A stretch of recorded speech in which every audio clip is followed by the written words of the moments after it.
დავიწყო? ვიმყოფებით ბერლინის კულტურისა და ლიტერატურის კვლევების ცენტრის შენობასთან და სწორედ მისი ქართველი მეცნიერ თანამშრომელი იქნება ჩვენი სტუმარი. ზალ ანდრონიკაშვილთან ერთად ვისაუბრებთ დღეს. შევცუროთ ესე იგი ამბებში. გვერდზე სახლში ცხოვრობდა ვალტერ ბენიამინი, აქვე უბანში ცხოვრობდა ბერტოლტ ბრეხტი და მე არ ვიცოდი ესეთ კამპანიაში თუ ვიყავ. კი, კარგ კამპანიაში ვარ წამდები. ადამიანები, რომლებსაც ლიტერატურა ძლიერ უყვართ ხოლმე, წაკითხulis მძაფრი ემოციით იწამლებიან. იმას, რასაც მე ვსყვები, ეს არის ჩვეულებრივი ადამიანისთვის საწამლავი, მაგრამ ეს ამბავი აუცილებლად უნდა მოუყედო. მე არ მიმაჩნია, რომ კარგი ავტორი, კარგი ადამიანი უნდა იყოს, ხო? ანუ ლიტერატურის წონა სხვა არის და ასე ვთქვათ, მისი პიროვნული თვისებები. ჩვენ საერთოდ ამ შეკითხვას რო ვსვავთ, რომ ავტორს აქვს მნიშვნელობა, ეხა ავტორი კაი კაცია, ცუდი კაცია, ნაცია, ქოცია, რაღაცა ტრამპს უჭერს მხარს თუ დემოკრატია თუ ვინ არის, ნიშნავს, რომ ასე ვთქვათ, ლიტერატურა როგორც ავტონომიური ეპოქა დამთავრდა. ჭირდება ეს ლიტერატურას, რა კარგი ავტორი ჭირდება, ცუდი ჭირდება, საშუალო ჭირდება, რომელი ავტორები გგონია ქართულ ლიტერატურაში, რომლებიც ცდებიან ქართულ მასშტაბებს და ეთამაშებიან მსოფლიო მასშტაბებს. ვერ იტყვი, რომ გერმანული ლიტერატურა თქვა მსოფლიო ლიტერატურაა და ქართული პატარა ლიტერატურა. ვაჟა ამ შემთხვევაში არა მარტო ასე ვთქვათ, მისი ნაწარმოები არის ეს ამ ჰორიზონტის გახსნა, მაგრამ არამედ ამ ჰორიზონტის გახსნა არის ის, რაც სიუჟეტში წდება. საქართველოსგან განსხვავებით, მაგალითად, გერმანიაში წერალს არასდროსაც არ ჰქონია ისეთი ამაღლებული ფუნქცია, რომ სამნიშნავს. ცნობილი ანეკდოტი ილია ჭავჭავაძეზე, ანეკდოტი რა თავისი მოყოლილით, აპოკრიფულით, ნახევრად აპოკრიფული ამბავია, რომ ვიღაცები მივიდნენ ილიასთან და შენ ერის მამა ხარო და რაღაცას თხოვენ და ესე უნდა, რომ კაცო, ჩემი შვილი ვერ გამეკეთებიან და ეგ არ ვიცოდი.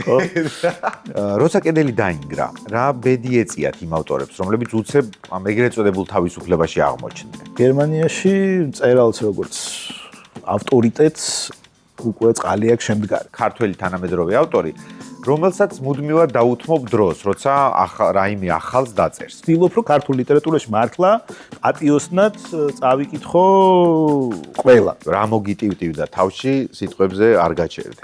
მიუხედავად იმისა, რომ ეს სულისკვეთება არის განწირული, მაინც ცუდად ხო არ ჩაივდეს. ლიტერატურა არის ესეც გაუჩერებელი, შეუჩერებელი ადამიანების სივრცე.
დავიწყო? სალამ მეგობრებო, გორგილაძის აუტანელს იმ სუბუქეს უყურებთ და ძალიან დიდი მადლობა, რომ დროს დახარჯავთ ჩვენს ყურებაში. იმედი მაქვს, რომ ეს იქნება ძალიან ნაყოფიერი დრო, რომელსაც ერთად გავატარებთ. ჩვენ ვართ ბერლინში, წერთ გადაცემას შაბათს, ქუჩების სავსე ადამიანებით, ეს არა კონკრეტული, მაგრამ შიდა ქუჩების სავსე ადამიანებით ერთობიან, სვამენ. ჩვენ უმუშაობთ, მაგრამ მე მგონი, რომ ეს მუშაობა იქნება კარგი და საინტერესო. ჩვენთვისაც და თქვენთვისაც, ყოველ შემთხვევაში ჩვენ დღევანდელი რესპონდენტი ამის იმედსა და წინაპირობას გვაძლევს. ვიმყოფებით ბერლინის კულტურისა და ლიტერატურის კვლევების ცენტრის შენობასთან და სწორედ მისი ქართველი მეცნიერ თანამშრომელი იქნება ჩვენი სტუმარი. ზალ ანდრონიკაშვილთან ერთად ვისაუბრებთ დღეს. იოლი მისახვედრია, რომ ალბათ მეწილად ამ გადაცემის დიდი ნაწილი დაეთმობა ლიტერატურაზე საუბარს, მაგრამ არა მხოლოდ ლიტერატურაზე, რა თქმა უნდა, იმიტომ რომ ზალი არის ადამიანი, რომლის აზრიც ჩემთვის ყოველთვის საინტერესოა ხოლმე ლიტერატურის მიღმა სფეროებში, მათ შორის პოლიტიკასთან დაკავშირებით, კულტურასთან დაკავშირებით, ხელოვნებასთან დაკავშირებით ზოგადად და ყოველდღიურობაზე, ქვეყნის ყოველდღიურ ცხოვრებაზე. ხო, ეგ არის რის თქმაც მინდოდა. ეხლა ალბათ არ იქნება ღია და უნდა გაგვიღოს თვითონ. კაი, გავდიშოთ, ავიბარგოთ. როგორ ხარ? ხოჯანზე და შემართები. არა, რა ბოდიში პირიქით ისე ვინერვიული რომ. ხო. როგორ არის ახლა? კარგად არის, არა, ის არის, უბრალოდ გაიჭრა, ხო? ასასინჯი იყო მაინც ღობეზე, გადაესნა ხელი და. ო, იარა. გუშინ საღამოს ეს წავიყვანოთ თამაში.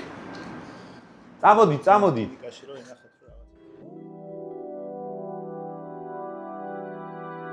ისეთი რუზრუზია. კაია, რა. დავკლაპო? კაი იყო? წამოიღო ხმა? ესეთ ნორმალურად არის ყველაფერი? შევცუროთ ესე იგი, ამბებში. ზალ, დავიწყოთ ის გახურებისთვის ძალიან ბანალური იმით, რა ქვია, კითხვით. ადამიანები, რომლებსაც ლიტერატურა ძლიერ უყვართ ხოლმე, რაღაც დროს კონკრეტული წიგნით ან კონკრეტული პერსონაჟით ან რაღაც მძაფრი წაკითხulis მძაფრი ემოციით იწამლებიან. გახსოვს შენ მაგ მოწამვლის მომენტი, ლიტერატურით მოწამვლის? ხო, არა. იყო რამდენიმე ეგეთი მომენტი სხვადასხვა პერიოდში ცხოვრების, რომელიც სხვადასხვა პერიოდში იყო რაღაცა მთავარი წიგნი. 90-იანების შუაში სადღაც, სხვა შორის მეირაბ მამარდაშვილის ლექციების გავლენით დავიწყე პრუსტის კითხვა დაკარგული დროის ძიებაში. და ამ წიგნმა მოახდინა რაღაცა სასწაულის დაბეჭდილება ჩემზე და მაშინ შეიძლება ითქვას, რომ შეცვალა ჩემი ცხოვრება ძალიან ბევრი მიმართულებით, ხო? მეორე ესეთი წიგნი იყო რობერტ მუზილის უთვისებო კაცი, რომელიც წავიკითხე სადღაც 30 თუ 31 წლის ვიყავი იმ დროს, სხვა შორის ჩემი გერმანელი მასწავლებლის რჩევით, სადოქტოროს ხელმძღვანელი, ასე ვთქვათ, ბამაჩემი თომას მანის დიდი მოყვარული იყო და სპეციალისტიც ასევე და ჩვენთან ცოტა ეს თომას მანის კულტი იყო და ვაპარაკობდით ამ თომას მანზე, მაგრამ ამ ჩემმა მასწავლებელმა მითხრა, რომ აი მუზილს რო წაიკითხავ, დაგავიწყდება მე ყველანაირი თომას მანიო და მეც ესეთ დავიწყე ეს უთვისებო კაცი, რომელმაც ასევე მოახდინა რაღაცა სრულიად ესეთი დაბეჭდილება, იმიტომ რომ იქაც თავარი გმირი არის რაღაცა 30 თუ 32 წლის ადამიანი, რომელიც სამსრო შვებულებას ვიღებ ცხოვრებიდან. ხო და ამ წიგნმაც რაღაცნაირად ესეთი სერიოზული დაბეჭდილება მოახდინა ჩემზე. ამავე პერიოდში ცოტა ადრე იყო ნაბოკოვის ადა, ეს არის ლოლიტას შემდეგ დაწერილი რომანი, ასე ჩემი აზრით ნაბოკოვის ალბათ ყველაზე კარგი რომანი, რომელმაც ასევე საკმაოდ ესეთი ფუნდამენტური დაბეჭდილება მოახდინა და ჩემთვის ასე ვთქვათ, არის ეს სამი წიგნი არის ალბათ ყველაზე მთავარი და მნიშვნელოვანი წიგნი ცხოვრებაში და ამის მერე იყო კიდევ ერთი რაღაცა, უკვე აქ რო ჩამოვედი და აქ დავიწყე მუშაობა ამ ინსტიტუტში, სადაც ახავართ, ეს იყო ვარლამ შალამოვის კოლდუნური მოთხრობები, რომელმაც, აი, თუ შეიძლება ითქვას, რომ პირდაპირ გაგებით მომწამლელის დაბეჭდილება მოახდინა, იყო ეს და ამაზე თვითონ შალამოვიც ლაპარაკობს, რომ ჩემი წიგნები, პრინციპში იმას, რასაც მე ვსყვები, ეს არის ჩვეულებრივი ადამიანისთვის საწამლავი, მაგრამ ეს ამბავი აუცილებლად უნდა მოვყვეთ, ხო? ესეც სხვა შორის ძალიან საინტერესო რაღაცაა, რომ ლიტერატურას აქვს ეს კატალიზური ფუნქცია, შხამს გადააქცევს წამლად. ხო, ანუ შხამი შეუძლია რომ გადააქციოს წამლად და ეს არის რასაც ახერხებს, ასე ვთქვათ, შალამოვი, ხო, ანუ აბსოლუტურად ჯოჯოხეთური ამბის მოყოლით მოყოლას აქცევს მსხვერპლის არა მარტო ხსოვნაში, არამედ ასე ვთქვათ, მსხვერპლს უბრუნებს იმენას, რომელიც მათ ჰქონდათ დაკარგული, ხო? კიდე ბევრი წიგნია ესეთი, მაგრამ ხო, ისეთი წიგნები დაასახელე. მოდი ბოლოდან მოვყვეთ მაშინ. შალამოვი და ეს კოლინური მოთხრობები. ის რაც მაგალითად მე მაქვს წაკითხული. ხო, მას მე კიდე წერდა, მაგრამ მაგის რაღაც მაგნუმ ოპუსად, ასე ვთქვათ, ითვლება აი იქ ხო, გულაგში უმძიმეს პერიოდში გატარებული წლები. ეს არის უმძიმესი საკითხავი, შხამი, რომელიც შეიძლება წამლად მიიღოს მკითხველმა, ხო, რაღაც ისავს. შალამოვისთვის ვერ აღმოჩნდა წამალი, იმიტომ რომ მე მგონი ეკაცი თვითონვე მოიწამლა მე მაგამბით და ადამიანებისადმი ნდობა მთელი ცხოვრება დაკარგა. როგორც მე მსმენია, სიცოცხლის ბოლომდე ის პურს ინახავდა თურმე ლეიბის ქვეშ, იმის შიშით, რომ შეიძლება ისევ დამდგარიყო შიმშილი, ხო და სრულიად წაართვა მოკლედ ამ კაცს ცხოვრება, იმან რა ქვია, გულაგმა რაც გამოიარა. სოლჟენიცინისგან განსხვავებით, რომელსაც არ უნახავს ის პერიოდი და დაძლია და უფრო პოპულარულადაც ითვლება, მაგრამ როგორც მწერალი, ალბათ ჩემი აზრით შალამოვი ბევრად დიდია. კიდე ვინ გახსენდება ისეთი ავტორი, რომლისთვისაც თავისივე ტექსტი, ასე ვთქვათ, იქცა იმდენად შხამად, რომ ვერ დაძლია ეს თავისივე გამოცდილება. კი, როგორ არა, შალომოს აქვს სანამ გადავალთ სხვა ავტორზე, აქვს რამდენიმე მოთხრობა, სადაც აი ამ ასე ვთქვათ დაბრუნებაზე ან აღდგომაზეც კი არის ლაპარაკი, ხო, ერთი არის ლარიქსის აღდგინება, ესეთი მოთხრობა არის, მეორე მოთხრობა არის სენტენცია, სადაც აი სრულიად მდგომარეობიდან, სადაც მეტყველებაც კი დაკარგული გაქვს, ხო, ყველაფერი დაკარგული გაქვს, ახსენდება ეს სიტყვა სენტენცია და ეს ამ სიტყვას მოაქვს მთელი ყველაფერი უკან რა, ანუ უკან ბრუნდება და ამბობს რომ ესე იგი მდგომარეობაში ვიყავი, როდესაც აი სიკვდილთან ვიყავი უკვე ესე ახლოს და მე რა ბრუნდება, ხო, ანუ პირველი ბრუნდება სიძულვილი და ეს სხვა ძალიან საინტერესოა აქ, ხო, ანუ რა ბრუნდება, როგორ ბრუნდება და ყველაზე ბოლოს ბრუნდება სიყვარული, ან შეიძლება არ დაბრუნდეს, ხო, ანუ მთელ ამ რაღაცა ცნობების იერარქიაში. ხო და ამიტომ რაღაცა ტიპის დაბრუნება რა თქმა უნდა იყო და ამ რაღაცა ტიპის დაბრუნებაში სიტყვას, ხო, აქ დიდი მნიშვნელობა ლიტერატურას, ხო, სიტყვის ასე ვთქვათ. გულისხმობაზე შეიძლება თითოეული გადაარჩინა იმ სიტყვამ, რომ ფიზიკურად, ხო? და კიდე ერთი ავტორი, რომელიც მახსენდება ასეთი, არის ლუი ფერდინანდ სელინი. ლუი ფერდინანდ სელინი, რომელიც, არის, ასე ვთქვათ, ესეთი გამწარებული და დამარცხებული ავტორის, ალბათ ყველაზე ესეთი ლიტერატურულად დიდი, გრანდიოზული შემთხვევა მსოფლიო ლიტერატურაში. ერთი იმიდან, რა ქვია, ციხესიმაგრიდან მეორეში, ხო, შატო დ ოთხ. ერთი შატოდან მეორე შატოში, ხო, ესე ქვია და ეს არის, ასე ვთქვათ, უკვე ამ რაღაცა მეტნაკლებად ავტობიოგრაფიული რომანი, უკვე ასე ვთქვათ, კოლაბორაციონისტად შერაცხული ეს ავტორი ცხოვრობს ამ საფრანგეთში და არის ეს მარტო ადამიანის, გამწარებული ადამიანის ცხოვრება არის აღწერილი, ძალიან ირონიული, ძალიან წარე ყველას მიმართ, მათ შორის სარტრის, მათ შორის თავისი გამოცემულობა გალიმარის და აი ეს ამ პოზიციიდან, რა, უკიდურესი მარგინალური, გამწარებული პოზიციიდან დაწერილი წიგნი და მსოფლიო ლიტერატურის შედევრი, რომელიც, მის სხვა შორის საფრანგეთში ეს ძალიან მნიშვნელოვანია ფრანგული კულტურისთვის, რომ რაც არ უნდა მიუღებელი იყოს ადამიანი პოლიტიკურად, ლიტერატურულად, მიუხედავად მისი კოლაბორაციონიზმისა და მიუხედავად იმისა, რომ ალბათ ამაზე პრობლემური ადამიანი საფრანგეთში იქ არ იყო, ყოველთვის მისი მტრებიც კი მას მიიჩნევდნენ ლიტერატურის კლასიკოსად, ხო, თავისივე სიცოცხლეში. ეს არის თან მარგინალად, თან მარგინალად, რა თქმა უნდა, მისი ლიტერატურული ხარისხი და მისი ლიტერატურული დამსახურება არასდროს არავის არ დაუყენებია ეჭქვეშ. შენ როგორ ფიქრობ, შეგვიძლია მან საერთოდ ზღვარი გავალოთ? მე არ მიმაჩნია, რომ კარგი ავტორი, კარგი ადამიანი უნდა იყოს, ხო? ანუ ლიტერატურის წონა სხვა არის და ასე ვთქვათ, მისი პიროვნული თვისებები, მაგრამ შეიძლება ეგ იძენს, ეგ ასე ვთქვათ, ცალ-ცალკე ცხოვრებას იძენენ, როცა რაღაც დიდი პერიოდია გასული, ხო? აი სელინის წასვლის მერეც დიდი დრო არის გასული და რიგით მკითხველს არ ვიცი ხა საქართველოში თუ მისცა ტექსტმა რაღაცა შთაგონება, აღფრთოვანება, მას შეიძლება დიდად არ საინტერესებდეს სელინი ვინ იყო, რა იყო და როგორი ცხოვრა. შენთვის აქვს მნიშვნელობა? ლიტერატურისთვის თუ აქვს საერთოდ მნიშვნელობა ავტორის რაობას? აქ ახლა სხვა შორის ძალიან საინტერესო კითხვა არის, იმიტომ რომ ეს საკითხი, ასე ვთქვათ, ნელ-ნელა გადმოდის ყურადღების ცენტრში, იმიტომ რომ დღესდღეობით ჩვენ თავს კი არ გულისხმობ, ახლა უბრალოდ დისკურს ლიტერატურის შესახებ, ან როგორ ლაპარაკობთ ლიტერატურაზე, როგორ ხდება ლიტერატურაზე ლაპარაკი.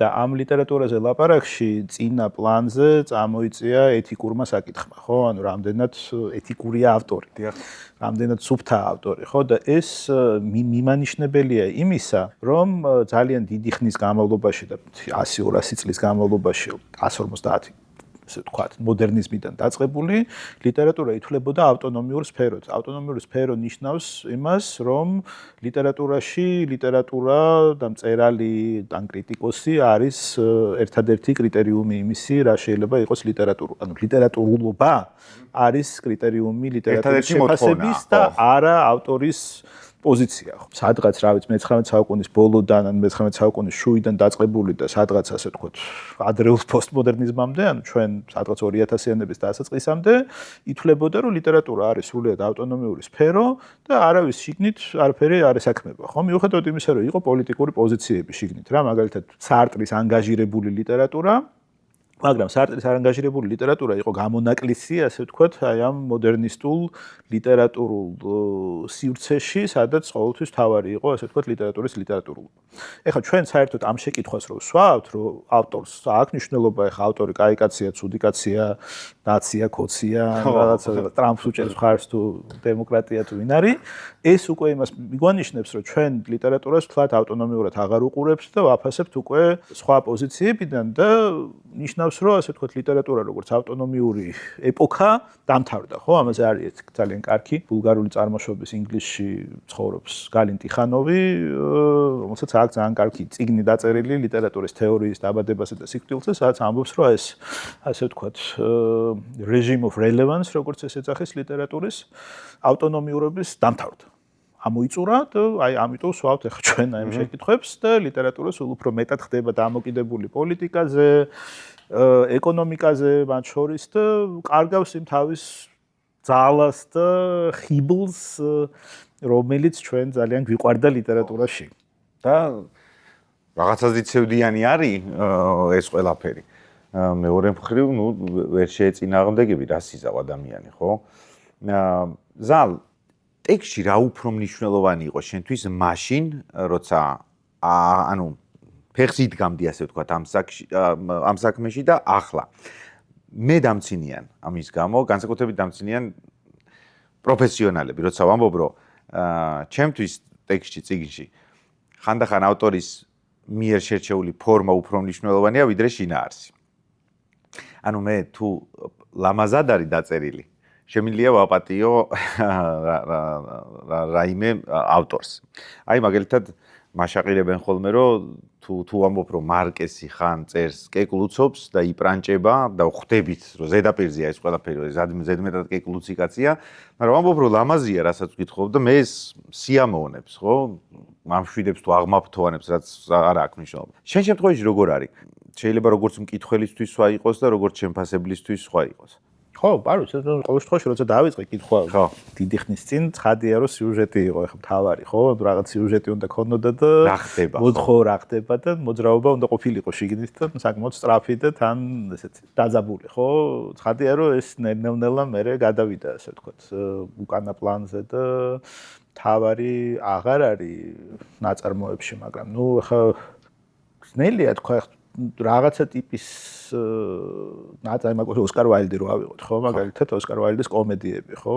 რაღაც მაგალითად Importance of Being Earnest, რომელიც სათაურიც კი არ ითარგმნება არც ერთ ენაზე, ან თქვათ Ideal Husband, იდეალური ქმარი, ხო? ეს არის კომედიები, რომლებიც პრინციპში აგებულია, არაფერი ფარფატი არის, ხო? ენობრივი ფარფატი, თითქოს სრული ზედაპირი, თითქოს არაფერი, ხო? მაგრამ ნუ ეს არის რაღაცა აბსოლუტური სიამოვნება ტექსტისგან, რომელიც კი შეიძლება კონდეს ადამიანს, ხო? ამ შემთხვევაში ახლა არც ახლა სიუჟეტიც ცხადია რომ ბანალურია და ამ ბანალურობით თამაშობს ის თვითონ, ხო?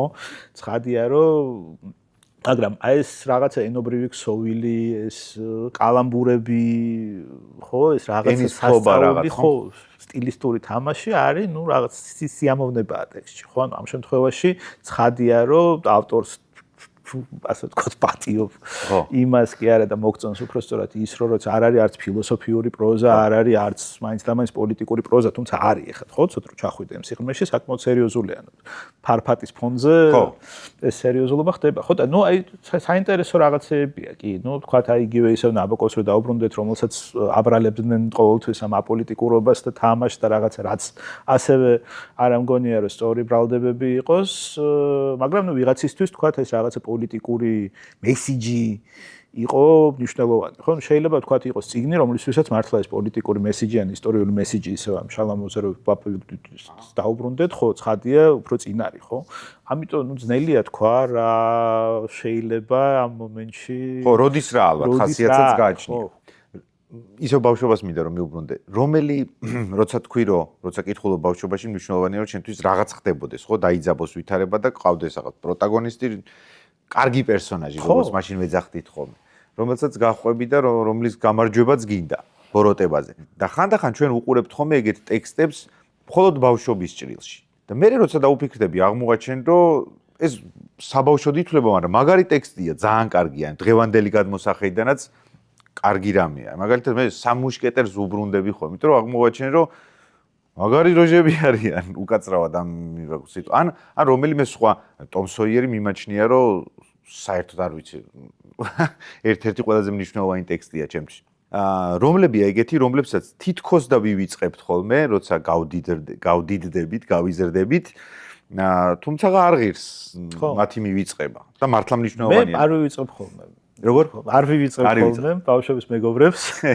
კი, ნუ საი მუშკეტერი ასევე რაღაცა სრულიად ისეთ ტექსტი იყო ჩემთვის, ძალიან პატარა ვიყავი, რაღაცა ალბათ პირველად რომ წამიკითხეს, თვითონ არც წამიკითხოს, ბაბუაჩემმა წამიკითხა. საი მუშკეტერი, მე 20 წლის შემდეგ და ნუ მე 10 წლის შემდეგ, ხო? და ამ წიგნს უბრუნდები ხოლმე რეგულარულად. ხა ყოველ წელიწადში შეიძლება არ წავიკითხო, მაგრამ 1-2-3 წელიწადში ერთხელ და მე შენ რო იზრდები, ასე ვთქვათ, იმათთან ერთად, ხო, ეს ჯერ დიდებია, ისე რო ქვია, დარტანიანი, რომელიც ყველაზე უფროსია, 18 წლის არის კონი, როცა იწყება ეს რომანი, ხო? ეხლა ამასობაში მივედი მე ყოველ შემთხვევაში იმას აკამდე, სადაც უკვე, ასე ვთქვათ, მომაკვდავი დარტანიანი. ხო და ამ შენს ასაკთან ერთად რო უყურებ ამ წიგნებს, სრულიად სხვანაირად და საკმაოდ ისე რა ქვია, ტრაგიკულად კითხულობ უკვე, ხო? განსაკუთრებით ნუ ეს 20 წლის შემდეგ და 10 წლის შემდეგ იკითხება ბევრად უფრო ტრაგიკულად, იმიტომ რომ პირველი თუ ის არის, ხო? ანუ 4 მეგობარი და ნუ ამ 4 მეგობარს შეუძლია გადაატრიალოს ყველაფერი ამ ქვეყანაზე, ხო? ძალა ერთით, აი ეს მეგობრობა როგორ იმას უყურებ უკვე, ხო? თავიდან შეიძლება არ უყურებ პირველად რო კითხულობ ამას, მაგრამ მე უკვე უყურებ ეს მეგობრობა როგორ ნელ-ნელად ყდება, როგორ ერთმანეთს რაღაცებს უმალავენ, როგორ რაღაცა ერთმანეთის წინააღმდეგ მიდიან და ნუ აი ისეთ რაღაცებს ამჩნევ, რაც ასე ვთქვათ, ასაკთან ერთად შენს ხო, შენ ცხოვრებაში შემოდის რა. ხო და ამიტომ რაღაცნაირად იმათთან ერთად იზრდები და ასე ვთქვათ, უკვე ბოლოდან თავიდან კი არ უყურებ, ბოლოდან უყურებ ამას ყველაფერს და ამიტომ ძალიან საინტერესო საკითხავია, ხო? ნუ იგივე ვთქვათ, ეს ძუმა ძალიან მიყვარდა მე ესეც და გრაფი მონტე-კრისტოც, რომელსაც ასე ვთქვათ, ციხიდან გაქცევაზე რაც არის ყველაფერი მიყვარს. ხო, ეხაც ძალიან ხშირად უბრუნდები ხოლმე, ხო?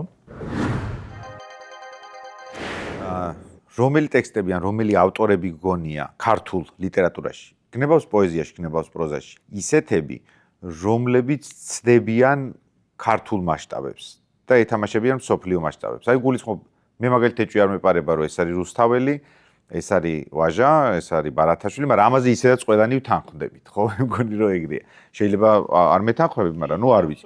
ამათ მიღმა.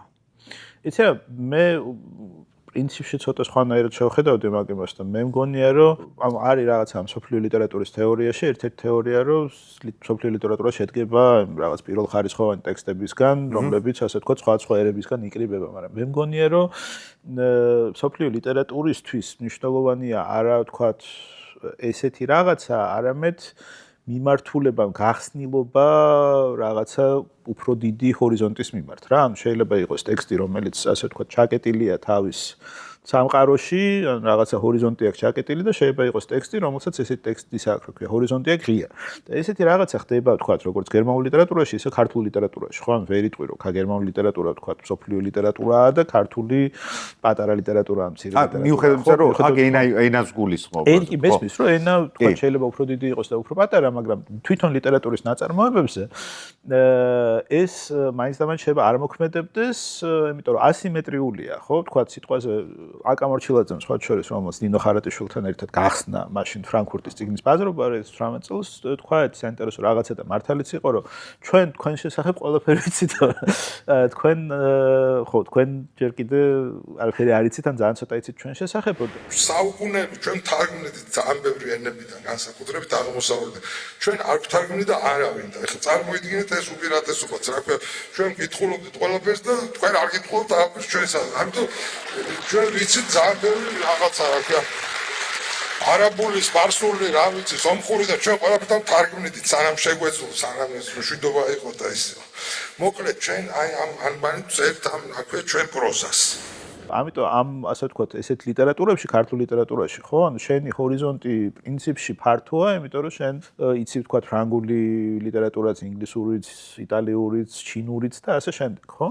და ეს შენს ტექსტებზე რაღაცნაირად მოქმედებს, ანუ ეს არ ნიშნავს იმას, რომ შენი ტექსტი მაინც და მაინც პროვინციული უნდა იყოს, იმიტომ რომ შენ შეიძლება არ ითარგმნებოდეს სხვა ენაზე, ხო? ანუ შესაბამისად ავტომატურად ქართულ ენაზე დაწერილი ტექსტი არ არის პროვინციული, მაგრამ პროვინციალიზაცია შეიძლება მოხდეს რაღაცა მომენტში. ასე რომ ის ავტორები, რომლებიც შენ ახსენე, კი, აშკარად, ხო? ანუ ვაჟა-ფშაველა პრინციპში არის ისეთი ავტორი, რომლისთვისაც ეს საკითხი, ასე ვთქვათ, მიმართება ჰორიზონტის გახსნა არის, ასე ვთქვათ, ამოსავალი წერტილი ამ ლიტერატურის, ხო? ანუ ყველა ეს დიდი მისი პოემა, ხო, სტუმართ მასპინძელიან, აუდა ქეთელაური, ხო, არის იმაზე, რომ ადამიანი, ასე ვთქვათ, თავის ლოკალურ თვალსაჩინოს და ამაზე უფრო ლოკალური არ შეიძლება იყოს, ხო? რაღაცა მთის თემი არის, სადღაც გადაკარგულში, ხო? ანუ რაღაცა სრული რა პროვინციის პროვინცია, ხო, სადღაც რაღაცა ეს არის და უცებ ვიღაცა ტიპი, რომელსაც თოფის და ცხრის მეტი არაფერი არ უნახავს და ხმლის, ხდება რაღაცა ფილოსოფოსი, რომელიც ამბობს, რომ აი ეს რაღაცა ჩემი ვიწრო თვალსაჩინოს ზემოთ არსებობს კიდე რაღაცა უფრო ფართო, ანუ რაღაცა ფაქტიურად გადის გზას, რომელსაც გადის თქვათ კანტის ეს არა ქვია, კითხველი, ხო? კატეგორიული იმპერატივი, ხო? ანუ რაღაცა იმოქმედო ისე, ან იმოქმედე ისე, რომ შენი მოქმედება გახდეს, ანუ შენი საქმის გახდეს, ასე ვთქვათ, რაღაცა ზოგადი პრინციპის მატარებელი, ხო? და ნუ აი ამას შვება ერთიც და მეორეც რა, რაღაცა ლოკალურიდან ახერხებს გადახტომას რაღაცა უფრო ზედა ემაში რა. ვაჟა ამ შემთხვევაში არა მარტო ასე ვთქვათ მისი ნაწარმოები არის ეს ამ ჰორიზონტის გახსნა, ამიტომ მაგრამ არამედ ამ ჰორიზონტის გახსნა არის ის რაც სიუჟეტში ხდება. ხო და ნუ ამ ხრივ ახლა ქართულ ლიტერატურაში ესეთი გახსნილი რაღაცები ძალიან ბევრია, ხო? ახლა იგივე სულხან საბაც რო აიღო მაგალითად, ან გურამიშვილიც რო აიღო, ხო? დიდი ის არის, რუსთაველიდან მომდინარე რაღაცა საკმაოდ დიდი ხაზია ისეთი, რომელიც გახსნილი არის, ასე ვთქვათ, მსოფლიოს და სამყაროს მიმართ. ახლა მე-19 და მე-20 საუკუნეში, როდესაც ქართული ლიტერატურა მოექცა კი არა და საქართველოს მოექცა რუსეთის და მერე საბჭოთა კავშირის ბატონობის ქვეშ, აქ მოხდა ცოტა უცნაური, მაგრამ ლოგიკური რაღაცა, როდესაც ლიტერატურამ დაიწყო, ასე ვთქვათ, პოლიტიკური ბრძოლის შეთავსება. ხო, მაგალითად ილია ჭავჭავაძესთან, არა, მთელი ამ თერგდალეულების ლიტერატურული პოლიტიკა აწყობილია იმაზე, რომ ლიტერატურა ემსახურება მამულის იდეის გამოხატვას. ანუ ლიტერატურა კი არ არის მთავარი, ხო? მთავარია, რომ ლიტერატურამ, ასე ვთქვათ, რაღაცა პოლიტიკური მიზანი შეასრულა. და ამ შეიძლება ფორმამ იმას. კი, ეს ავიწროებს ჰორიზონტს. ხადია, იმიტომ რომ ჰორიზონტი არის, შენი ჰორიზონტი არის, შენი, ასე ვთქვათ, შენი ერის პოლიტიკური მიზანი. ხო? ანუ კონკრეტულ მიზნებს უწესებ ამა თუ იმ ტექსტს. კი, და სხვა შორის ეს მეორდება მე რამდენიმე, კი არა, თითქმის 100 წლის შემდეგ, აკაკი ბაქრაძის წიგნში მწერლობის მოთმინიერება, სადაც ბაქრაძემ პირდაპირ ამას ეყრდნობა, რა თქმა უნდა, ილია ჭავჭავაძეს, მაგრამ ამბობს, რომ ლიტერატურა უნდა იყოს, ასე ვთქვათ, ერის ინტერესების გამომხატველი. ესეც არის ამ ჰორიზონტის ცოტათი, ასე ვთქვათ, დავიწროვება ეროვნული პოლიტიკური მიზნებით, მაგრამ ამავე დროს უბრალოდ გააზრებულია მაბატიე. ეს არის ცალსახად გააზრებული ამ ხალხის. აბსოლუტურად გააზრებული არის და ის არის, რა ქვია, შეგნებული გადაწყვეტილება ლიტერატურა. მე სხვა შორის მე ცისფერყანწელები რომ მოდიან, ისინი ამ გზას უარყოფენ, ხო? ანუ მათთვის ისევ ხელოვნება გადმოდის პირველ პლანზე და არაეროვნული, ასე ვთქვათ, არაეროვნული მიზანი ლიტერატურის, ხო? მაგრამ ისევ მე-20 საუკუნესაც რო შევხედოთ, ხო, ამ ბაქრაძის ამ წიგნის პარალელურად, უბრალოდ 10 წლით ადრე არის დოჩანაშვილის ეს ტექსტი კაცი, რომელსაც ლიტერატურა ძლიერ უყვარდა, რომელიც ფაქტიურად ქმნის ამ ალტერნატიულ სივრცეს მსოფლიო ლიტერატურის, ხო? ანუ ეს ისა რა ქვია, ვასიკო კეჟერაძე და მისი კლიმი არიან ამ რაღაცა მსოფლიო მკითხველთა რაღაცა დიდი იმისი რა ქვია, უცნობი ასოციაციის ნაწილები, ხო? ქმნიან აი ამ რაღაცა მკითხველთა მსოფლიო რესპუბლიკას და ეს არის უნივერსალური ჰორიზონტი, რომელიც ასე ვთქვათ, საბჭოთა ადამიანს, საბჭოთა საქართველოს ადამიანს, საქართველოში ცხოვრებ ადამიანს აძლევს პრინციპს საშუალებას დააღწიოს აი ამ რაღაცა პოლიტიზირებულ, ერთის მხრიდან პოლიტიზირებულსაც და მეორეს მხრიდან პოლიტიზირებულსაც ლიტერატურულ სივრცეს და ლიტერატურაში დაინახოს ალტერნატიული სამყარო, ხო? ანუ არა საბჭოთა უნივერსალიზმი და რაღაცა ხალხთა მეგობრობა და ასე შემდეგ, არამედ ალტერნატიული ლიტერატურული უნივერსალიზმი, ხო? ეს რაღაც არსებობს აბსოლუტურად გვერდიგვერდზე. 19 საუკუნეში, ხო? თქვათ, რამდენადაც არ უნდა ვთქვათ, რომ ეს დავით კლდიაშვილი არის მაგალითად რაღაცა ესეთი პროვინციული პროზა და სადღაც სოფელში ხდება და რაღაც არა. ეს არის აბსოლუტურად გახსნილი, ასე ვთქვათ, დიდი სამყაროსკენ ლიტერატურა, ხო, რომელიც თან არსებობს, რა თქმა უნდა, პოლიტიკურ ლიტერატურასთან, მაგრამ სრულიად სხვა. ეს არის გვერდი-გვერდზე. ამის თქმა მინდა, რომ ყოველთვის არის, ასე ვთქვათ, ლიტერატურულ სივრცეში ერთდროულად თითქმის ტექსტები, რომელიც ღიაა და რომელიც შეიძლება პირიქით დახურული იყოს ამ რაღაცა მსოფლიო უნივერსალური ჰორიზონტის მიმართ. აჰა, ესეთი ამომწურავი და სრულყოფილი პასუხი ამ კითხვაზე. სხვისთვისაც დამისვავს, სხვებისთვისაც დამისვავს და აქამდე არ მემიღია. მადლობა შენ ამისთვის. საინტერესო რაღაც იყო მე-19 საუკუნისა და მე-20 საუკუნის მწერლობის შედარება. ერთ შემთხვევაში რუსეთის იმპერია, მეორე შემთხვევაში ასევე რუსეთის იმპერია უბრალოდ რაღაც საბჭოთა სახელით, ხო? რომელიც ორივე შემთხვევაში ცდილობს, რომ დაიმორჩილოს ავტორი. ზოგ შემთხვევაში ცდილობს, რომ აწერინოს ის, რაც უნდა, მეორე შემთხვევაში ცდილობს, რომ აუკრძალოს ის, რაც მას არ უნდა. 60-იანელების თაობა, რომელიც ახსენე, კი ბატონო, ეს იქნებოდა პრესა, პუბლიცისტიკა, მხატვრული ლიტერატურა, იქ ახერხებდნენ თავიანთი კონკრეტული გზავნილების გაშვებას, ხო? სცადა თუ არა მაგის გაკეთება საბჭოეთის დროინდელმა ქართულმა მწერლობამ.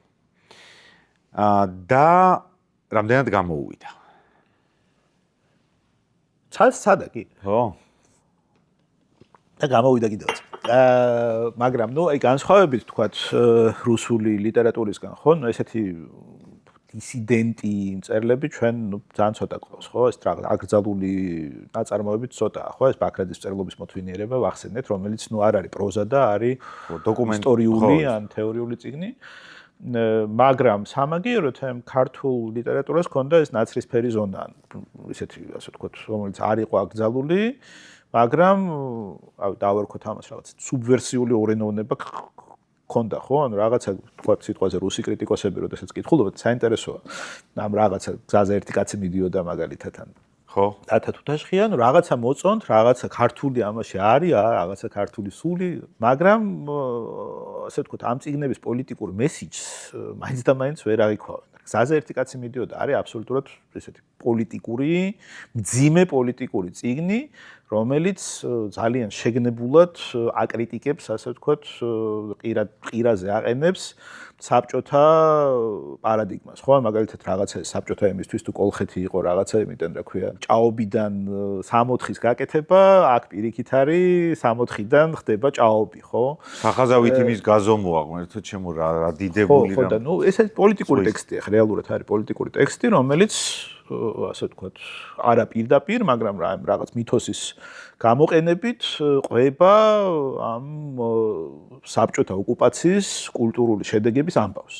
ეს ტექსტი ცხადია რუსეთში არასდროს არ წაკითხულა, რომ წაკითხულიყო დიდი ალბათობით ალბათ აიგრძელებოდა, მაგრამ ნუ რაღაცა მითოლოგია, რაღაცა არგონავტები, რაღაცა საქართველო და ამან ყველაფერმა ჩაიარა, ხო? მეორე ასევე ესეთი საკმაოდ მძიმე პოლიტიკური ტექსტი დათა თუთაშხია, რომელიც, ნუ, პირიქით, ასე ვთქვათ, გაფორმდა როგორც იქ არის რაღაც ესეთ რევოლუციის ხო? მაგრამ სინამდვილეში არის, ნუ ეს დავარქვათ რაღაც ესეთ Great Georgian Novel, ხო? ანუ ეს რაღაც საქართველოს წიგნები, რომლებიც საქართველოს ბედს განიხილავენ და ყვებიან და საკმაოდ კრიტიკულად, ხო? და ნუ ეს მთელი რაღაცა ტრადიციაა, რომელიც მოდის თქვა შეიძლება ვთქვათ ამ 20-იანი წლების რომანებიდან, ჯაყოს ხიზნები. არა, ჯაყოზე ხო მე ვლაპარაკო, ანუ გვიანდელზე მაგრამ ეს ტრადიცია გრძელდება და ნუ ჭილაძე არის მნიშვნელოვანი ავტორი, ჭაბუ ამირეჯიბიც არის მნიშვნელოვანი ავტორი მან და დოჩანაშვილიც ალბათ ხო, ესენი პრინციპში არიან ავტორები, რომლებიც ასე ვთქვათ, ორი მხრივ ეწინააღმდეგებიან ამ საბჭოთა მიმართულებას, ხო? ერთი არის, რომ აი ამ რაღაც ლიტერატურების პარტიულობას, რასაც მოითხოვს, ასე ვთქვათ, საბჭოთა ლიტერატურა, მთლიანად არიდებენ თავს. ეს არ არის პარტიული ლიტერატურა. და ამ ხრივ ძალიან გავს აი ამ ოწეპელის ასე ვთქვათ დათბობის პერიოდის რუსულ ლიტერატურასაც, ხო? ანუ პარტიულობას უარყოფენ ლიტერატურის და თუნდაც ამიტომ არ ეწერებიან ამ რაღაც სოციალისტური რეალიზმის კანონში, მაგრამ ესეც არ არის საკმარისი, გარდა ამისა, ასე ვთქვათ, საკმაოდ პოლიტიკურ თემებზე ლაპარაკობენ, ოღონდ ისე რომ ეს არ არის მაინც და მაინც გასაგები რუსული კრიტიკისთვის, ან რუსული საბჭოთა კრიტიკისთვის. ზალ მოდი მეორე რაუნდი დავიწყოთ ისევ ბანალური კითხვით. და მე ბანალურობას არ ვერჩი, იმიტომ რომ ხანდახან იოლად გასაგებია ხოლმე. როგორ ფიქრობ, რატო კითხულობს ადამიანი მხატვრულ ლიტერატურას? ეს არის თავის შექცევა, ეს არის გაქცევა, ეს არის სიმყუდრო, ეს არის თავის შეფარება, ახალი ძალების ძიება, ჯავშნის ძიება, მომავალი დღისთვის მომზადება, ყველაფერი ერთად თუ აი რა გვაიძულებს რომ წავიდეთ მაღაზიაში და ფული გადავიხადოთ, გავაბუქებ ხა ტყუი ვიღაცის თავში მოგონებულ სინამდვილეში. მაშინ როცა ჩვენ ცხოვრებაში და ჩვენ ცხოვრების გარშემოც ისეთი წვნიანი სინამდვილეა. ხო, ალბათ ყველაფერი ერთად, ხო? იმიტომ რომ რაღაცა რასაც აკეთებს ლიტერატურა, ალქიმიური პროცესი არის ხო სრულიად, ხო? რაღაცა გამოცდილებას იძენ. ანუ შენი საკუთარი გამოცდილებას ხედავ რაღაცა სხვაში. არა და ისეთ გამოცდილებას, რომელიც შეიძლება შენ თვითონ ვერ ჩამოაყალიბო, როგორც შენი საკუთარი გამოცდილება და ლიტერატურა გაძლევს ამის საშუალებას, არა მარტო ლიტერატურა, ნებისმიერი ხელოვნება, ვთქვათ, კინოც, არა ლიტერატურა ალბათ, როგორც ერთ-ერთი ყველაზე ძველი ფორმა ამისი, გაძლევს საშუალებას ეს გამოცდილება შენი როგორც ადამიანის, შენი როგორც მოქალაქის, რა ვიცი, ნებისმიერი შენი როლის, რომელიც არსებობს, აი ამ გამოცდილების გააზრების საშუალებას გაძლევს, თუნდაც გაცართობი ფორმით, ან თუნდაც გაქცევის ფორმით, ხო, ნებისმიერი რაღაცის ფორმით, მაგრამ გაძლევს იმის საშუალებას ისე, როგორც შენ ამ გამოცდილებას სხვანაირად ვერ შეიძენ, ხო? შეიძლება შეიძინო შენი პირადი გამოცდილება რაღაცნაირად, მაგრამ ამ გამოცდილებას ჭირდება რაღაცა ფორმა და ამ ფორმას ლიტერატურა გააზრების ფორმას ლიტერატურა ალბათ გაძლევს რაღაცნაირად. რა დრო ჭირდება შენი აზრით ლიტერატურას იმისთვის, რათა სახელი დაარქვას რაღაცებს, ანუ რაღაც მოვლენებს გაუკეთოს კომენტარი. და აი რო ავიღოთ მაგალითად გერმანიის მაგალითზე. რამდენი ხნის მერე გამოჩნდა ლიტერატურაში აღსარება ან მონანიება, ან რაღაც ამის მსგავსი მე-20 საუკუნის მეორე ნახევარში. საკმაოდ იმავე დროს ახლა თომას მანი რო ავიღოთ მაგალითად დოქტორი ფაუსტუსი ხო აბსოლუტურად თანადროული რომანია და სრულიად თანადროული რეფლექსია არის იმაზე რაც გერმანიას მოუვიდა. ასე რომ შეიძლება უსწრებდეს კიდევაც რაღაცა თვალსაზრისით ლიტერატურა, ხანდახან ძალიან სწრაფად რეაგირებს, ხანდახან რაღაცებზე შეიძლება უფრო გვიანად რეაგირებდეს, ახლა მაგრამ ზოგადად ახერხებს ამას და გერმანიის შემთხვევაში ეს მოხდა ძალიან ადრე. ახლა კიდე ვთქვათ უფრო ადრინდელი მაგალითი რო ავიღოთ და ისევ თომას მანი მაგალითად ჯადოსნური მთა. ხო, ჯადოსნური მთა არის რომანი, რომელშიც აი ეს პირველი მსოფლიო ომის ასე ვთქვათ მოლოდინი, ტრაგედია ის რომ გაქცევაზეა, ხო, ესეც არის რომანი, როდესაც ვთქვათ ადამიანი ახალგაზრდა უცებ მიხვდება რომ რაღაცა დაოსში შეიძლება გაატაროს თელი ცხოვრება ისე რომ ასე ვთქვათ ცხოვრების სიმულაცია კონდეს, გაექცეს რაღაცას, გაექცეს ნამდვილ ცხოვრებას, მაგრამ ამავე დროს აი ეს ისტორია, დიდი ისტორია სადღაც ხდება და ნელ-ნელა ითრევს ჰანს კასტორფსაც იქ ხო, რაც ბოლოს ხდება კიდევაც არა. ანუ ეს არის რომანი იმაზე, რომ პრინციპში ეს გაქცევა შეუძლებელია, ვერცად ვერ გაიქცევი ამას ყველაფერს. პრინციპში ეს არ ვიცი რამდენი შეიძლება ითქვას რომ რაღაც მთავარი ფუნქცია არის ლიტერატურის, ალბათ არ არის არანაირად, მაგრამ ახერხებს ამის გაკეთებას, ანუ რაღაცა პოლიტიკური ცხოვრების გააზრებასაც ახერხებს და ახერხებს სხვანაირად ყოველ შემთხვევაში, ვიდრე ამას აკეთებს ფილოსოფია, ვიდრე ამას აკეთებს პოლიტიკური დისკურსი ან საზოგადოებრივი დისკურსი და ბევრად უფრო მრავალშრიანად, ბევრად უფრო შემჭიდროვებული ფორმით. ქართულ მაგალითებს რო დაუბრუნდეთ, ხო, ჩვენთან ეს ფილოსოფია არასდროს არ ყოფილა ესეთი ძლიერი, რომ ეს ფუნქცია ეკისრა, ხო? მაგალითად გერმანიაში არის, ვთქვათ, თომას მანი იყო იქით არის, მაგრამ აქეთ არის ჰორქაიმერი და ადორნოს წიგნი, რომელიც ამ ფილოსოფიაში იაზრებს, ასე ვთქვათ, ამ გერმანულ გამოცდილებას ნაციონალ-სოციალიზმის, არა? განმანათლებლობის დიალექტიკას გულისხმობ. მაგრამ ჩვენთან აი ეს გააზრების ფუნქცია პარალელურად ქონდა ნაკისრი ლიტერატურის პროცესს. ჩვენ ვართ ეხლა დასავლეთ ნაწილში.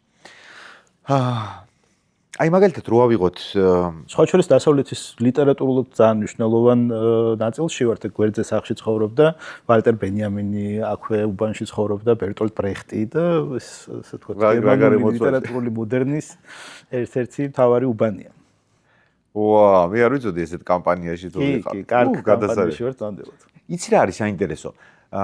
კედლის დანგრევის მერე ის ავტორი, რომელიც წერდა აღმოსავლეთ გერმანიაში და მას უწევდა, ასე ვთქვათ, თავის დაძვრენა იმ როგორ ვთქვა, ტესტებისთვის გვერდისავლა, რომელსაც აწესებდა შტაზი. როცა კედელი დაინგრა, რა ბედი ეწიათ იმ ავტორებს, რომლებიც უცებ ამ ეგრეთ წოდებულ თავისუფლებაში აღმოჩნდნენ. უფრო მეტ თავისუფლებას. ჰერტა მიულერი რო ავიღოთ, მაგალითად, ნობელი მიიღო, მაგრამ არა მარტო, ნუ აბსოლუტურად ასე ვთქვათ, ჰერტა მიულერი რუმინეთში დაიბადა თუ გერმანიაში? რუმინეთში, გერმანულენოვან უმცირესობაში იქ არის დაბადებული და ნუ ეს პირველი წლები რა რუმინეთშია გატარებული და ნუ შეიძლება ეს არ არის აღმოსავლეთ გერმანია, მაგრამ უარესია. უარესია ხო. ჩაუშესკუს რუმინეთი და ნუ ეს მის წიგნებში არის ჩანსეს, ხო? პირდაპირ ასე ვთქვათ ეს სეკურიტატეც რაც არის საიდუმლო სამსახურია ამ იმისი რა ქვია რუმინეთის პერსონაჟია სერიოზულია ისი. მაგრამ თქვათ ჩვენ შეგვიძლია ვთქვათ რომ რაღაცა მომენტში და ნუ აი საბჭოთა პერიოდში გვაქვს ესეთ გამოცდილება რომ რაღაცეთი მწერლები რომლებიც ასე ვთქვათ მოდისიდენტოები იყვნენ იმ პერიოდში მე ან ვერ წერდნენ ან ხო ან ვეღარ გადაიღეს ან რაღაც ხო ან ვეღარ გადაიღეს ფილმი ან ეს სიბასრე და ალესილობა დაკარგეს. რაღაც ნაციონალისტებად გადაიქცნენ და ასე შემდეგ, ნუ ხო, ეს რაღაცა აქ რაღაცა ნაკლებად მახსენდება ეს შემთხვევით, თუმცა ალბათ ესეც იყო ხო, ხალხი რომელმაც ვეღარ მოახერხა, ასე თქვა, აქეთ გადმოსვლა, მაგრამ ნუ ეს გერმანული სიტუაცია მაინც უფრო სხვანაირი იყო და ძალიან ბევრი აღმოსავლეთ გერმანული მწერალი გამოიცემოდა დასავლეთ გერმანიაშიც. მაგრამ პირიქით არა. პირიქითაც ახლა ბევრი აღმოსავლეთ გერმანიაში გამოიცემოდა რა თქმა უნდა. არა იატაკ ქვეშეთში, არამედ ისე ჩვეულებრივი ვარ. ჩვეულებრივად გამოიცემოდა, კი. ვა, ყველა რა თქმა უნდა არა, ხო, იყვნენ ვიღაცა მწერლები, რომლებიც არ გამოიცემოდნენ, მაგრამ ნუ მაინც რაღაცა ეს ერთიანი ენობრივი სივრცის გამო ხო. ცოტა უფრო სხვანაირი დინამიკა იყო ამის. ძალიან საინტერესოა შენი აზრი იმასთან დაკავშირებით, რომ შენ როგორც მკვლევარის და როგორც გადასარევი მკითხველის აზრი იმასთან დაკავშირებით, შეიძლება თუ არა პარტიული ხელოვნება ამავდროულად იყოს კარგი ხელოვნება. აი გულისხმობ რას, აი როცა ჩანს, რომ ეს არის აშკარად პარტიის დავალებით გამომდნარი ამბავი. ეს არის იდეოლოგიზირებული, ოღონდ ძალდატანებით. შეიძლება თუ არა ეს იყოს კარგი ხელოვნების ნაწარმოები. ძალდატანებით ალბათ არა, მაგრამ პარტიული ხო ესეც საინტერესო რაღაცა არის, ხო, რას გულისხმობთ პარტიულობაში, რა? მაგალითად, როდესაც აი 19 საუკუნის ქართულ ლიტერატურაზე ვლაპარაკობდით, ხო, რომლისთვისაც ასე ვთქვათ, ეს ეროვნული იდეა მამული არის შინაარსი ლიტერატურის, ხო? ესეც გარკვეული გაგებით პარტიული ლიტერატურა და ნუ ახლა შეგვიძლია ვთქვათ, რა ვიცი, არის კარგი თუ არ არის კარგი, მე მგონი მან შეუძლია ამას რა ქვია, ტექსტს ამის გადალახვა, ისევ ამ სარტრის ანგაჟირებული ლიტერატურაც პარტიულია ამ გაგებით, ხო, ანუ ანგაჟირებული გულისხმობს, რომ შენ რაღაცა, ასე ვთქვათ, დავარქვათ ამას იდეოლოგიური მიმართულება გაქვს, რომელსაც შენ ლიტერატურის მეშვეობით გამოხატავ რა და ნუ ეს სრულიად ლეგიტიმური ადგილი ამას უკავია ლიტერატურაში, მაგრამ ნუ მეორე მხრივ გვაქვს ეს პარტიული უკვე ჩვენი ვიწრო საბჭოთა გაგებით პარტიული ლიტერატურა, ან სოციალიზმის რომანები რომელშიც შეიძლება რა თქმა უნდა ასევე რაღაცეები მოხდეს ხო ანუ რას გააჩნია რას დავარქმევთ ჩვენ სოციალისტურ რეალისტურ რომანს ახლა ხო მაგალითად არის ესეთი ასე ვთქვათ საკმაოდ პარტიულად როგორ ვთქვა მონათული ხო არა ნუ აშკარად პროსაბჭოთა რომანი რომელიც საბჭოთა წყობილების სრულ ტრიუმფს მოგვითხრობს, ხო? არის ესეთი მაგალითად ოქროს ხბო ინფის და პეტროლის, რომელიც აბსოლუტურად გადასარევი რომანია და რომელსაც იმდენად შეუულია, ასე ვთქვათ, თავისი ამ შიდა, ასე ვთქვათ, პარტიულობის გადალახვას, რომ ესე ამ რომანს დღეს არავინ არ აღიქვას. ზალატოი წილიონი, ხო. დღეს ამას ჩვენ რო კითხულობთ, ხა არანაირად მაგრამ რომანი არის იმაზე, როგორ მარცხდება ფული, როგორც ფასეულობა საბჭოთა კავშირში, ხო? რომ ისეთი ვთქვათ რაღაცა ეს საბჭოთა გრაფი მონტე-კრისტოს, ოსტაპ ბენდერიც კი ვერ ახერხებს, ასე ვთქვათ, აი ამ რაღაცა საბჭოთა სისტემა ამარცხებს ადამიანს. ხო, ასე თუ დავინახავთ ამ რომანს, ეს არის, ასე ვთქვათ, ერთ-ერთი ბევრად უფრო სოციალისტურ რეალისტური რომანი, ვიდრე არის, ვთქვათ, ბევრი რაღაცა სხვა, ესეთი საწარმოო რომანები, რომლებიც, რა ვიცი, ასეულობით და ათასეულობით იშტამპებოდა, ხო? იური ოლეშას ისა რა ქვია, შურიც ამავე ჟანრში შეგვიძლია წავიკითხოთ ჩვენ და ამ შემთხვევაში რაღაცა ტიპის ლიტერატურა არსებობს, რომელსაც აქვს ეს რაღაცა, რა ვიცი, თვითგანწმენდის ფუნქცია, რომელიც თავის, ასე ვთქვათ, აი ამ რაღაცა პოლიტიკურ შინაარსს რაღაცა მომენტში, ამ პოლიტიკური შინაარსის იქითაც არის ამ წიგნებში რაღაცა, რომელიც მერე უკვე საერთოდ აღარ აღიქმება პოლიტიკურად, ხო და ნუ ეს არის ალბათ ის ტექსტები, რომლებიც მერე მოყვება და რაღაცნაირად ჩება ისტორიას, იმიტომ რომ რაღაცა ტექსტები დარჩა აშკარად და რაღაცა რომანები არანაირად არ დარჩენილა, ხო? ეს ასობით და ათასობით ეს საწარმოო რომანი დღეს ჩვენ აღარ ვიცით და ნუ ამას მარტო რაღაცა ძალიან ვიწრო სპეციალისტები ხო, აი კვლევის საგანი თუ არის საგანი არის და ნუ აი რაღაც სამრეწველო რომანებს კითხულობენ, მაგრამ ნუ იმაშიც არის რაღაცა თავისი ინტერესი და არა მაინც და მაინც ხარ ვიცი აკაკი ბელიაშვილი ალბათ კაციშვილს აღარ აქვს საქართველოში წაკითხული ან თუ აქვს ალბათ ბეისიკზე რომანი მაგრამ მას აქვს რაღაცა ესეთ საწარმოო რომანები რომლებიც ეპოქის შესწავლის თვალსაზრისით არის უკიდურესად საინტერესო. ვა. როგორ ფიქრობ, ქართულმა ლიტერატურამ 90-იანების მერე სადა ეკვლია საბჭოთა წარსული? კი, როგორ? მათ შორის მანკიერებები, მათ შორის იყო თუ რა აღიარება რაღაცების. ხო, ძირითადად მაგით არის დაკავებული ქართული ლიტერატურა და კი, საკმაოდ სერიოზულად იკვლევს ამას ყველაფერს, ხო? ეხლა რა ვიცი რა. ძალიან ბევრი ავტორი ყავს ჩვენ, რომელიც ამას აკეთებს. ეხლა აკა მორჩილაძე, არჩილ ქიქოძე, ლაშა ბუღაძე, ხო? რა ვიცი რა ქვია. საბჭოთა ნუ ეს შეგვიძლია პირდაპირ თქვათ, რომ მათთვის ეს პერიოდი, ან გარდამავალი პერიოდი არის სერიოზული და მნიშვნელოვანი საკვლევი თემა და მე მგონი ქართული ლიტერატურისთვის ეს ერთ-ერთი მთავარი თემაც არის პირიქით, ხო? აი ზაირა არსენიშვილის მათ შორის მაგ მხრივ. კოტე ჯანდიერი. ხო, ნუგზარ შატაიძე, კი. ხო, ბევრია. ეს ისე ჩავთვალოთ. რიტორიკულ კითხვად გადავაქციოთ. ძალიან საინტერესო არის დავით პაიჭაძესთან გადაცემაში 11 წლის წინანდელ ინტერვიუში, რომელიც ვნახეა მზადების დროს. მე ძალიან მიყვარს ამავოების ბაზარი და როცა ვამზადებ ხოლმე ინტერვიუს, თუ კი ამავოების ბაზარში არის რესპონდენტი ნამყოფი, აუცილებლად არ ვმაზავ და ვუყურებ და იქ ამბობ ესეთ საინტერესო რაღაცას, რომ საქართველოსგან განსხვავებით, მაგალითად გერმანიაში წერალს არასდროსაც არ ჰქონია ისეთი ამაღლებული ფუნქცია, რომ ცამნიშნავს და მიწამზრდის და რაღაც იკონური ფიგურა, რომელიც რაღაც საფიხნოს თავში ზის და ბრძენია და ყველაფერზე აზრი მოეკითხება და ასე შემდეგ. უფრო მეტად განიხილავდნენ როგორც საქმე, პროფესია, რომელსაც მიჰყვება ესა თუ ის ადამიანი. საქართველოში კი იმ წერილებს მე მგონი ჰქონდათ ეგეთი შესამოსელი თუ საბურველი, როცა რაღაც განსაკუთრებულ ფიგურებად აღიქმებოდნენ. ჩემთვის საინტერესოა როგორ უყურებს გერმანელი მკითხველი ხა აქ მკითხველი თანამედროვე ავტორს. იმიტომ რომ მე ვამჩნევ ზოგად ტენდენციას საქართველოში, რომ კარგი მწერალს მე მგონი ბუღაძემ თქვა. სთხოვენ ესეთი რაღაცას, რომ უნდა იყოს მკვდარი აუცილებლად, იმიტომ რომ თუ ცოცხალია ну იოლად შეგიძლია რომ ხელი წამოარტყა თავში რა, იმიტომ რომ ყოველთვის გეტყვია რომ წერალი იყო არ ვიცი გამსახურდია, წერალი იყო ჯავახიშვილი და შენ ვინო ხერი ხარ. ოღონდ სანამ მოკვდები იქამდე. სანამ მოკვდები იქამდე, მე იტყვიან რომ ეს იყო რაღაცა დაწერა რა, რაღაცა თურმე დაუწერია. როგორია მკითხველის დამოკიდებულება თანამედროვე ავტორის მიმართ გერმანიაში? ხო, აი ესეც რამდენიმე რაღაცასთან მიგვიყვანს ისევ, რასაც უკვე ვილაპარაკეთ, ხო? ანუ ერთი რომ აი ამ საქართველოში ეს ყველაფერი ხდებოდა იმის გამო, რომ ლიტერატურას დაეკისრა, ასე ვთქვათ, პოლიტიკური ფუნქცია.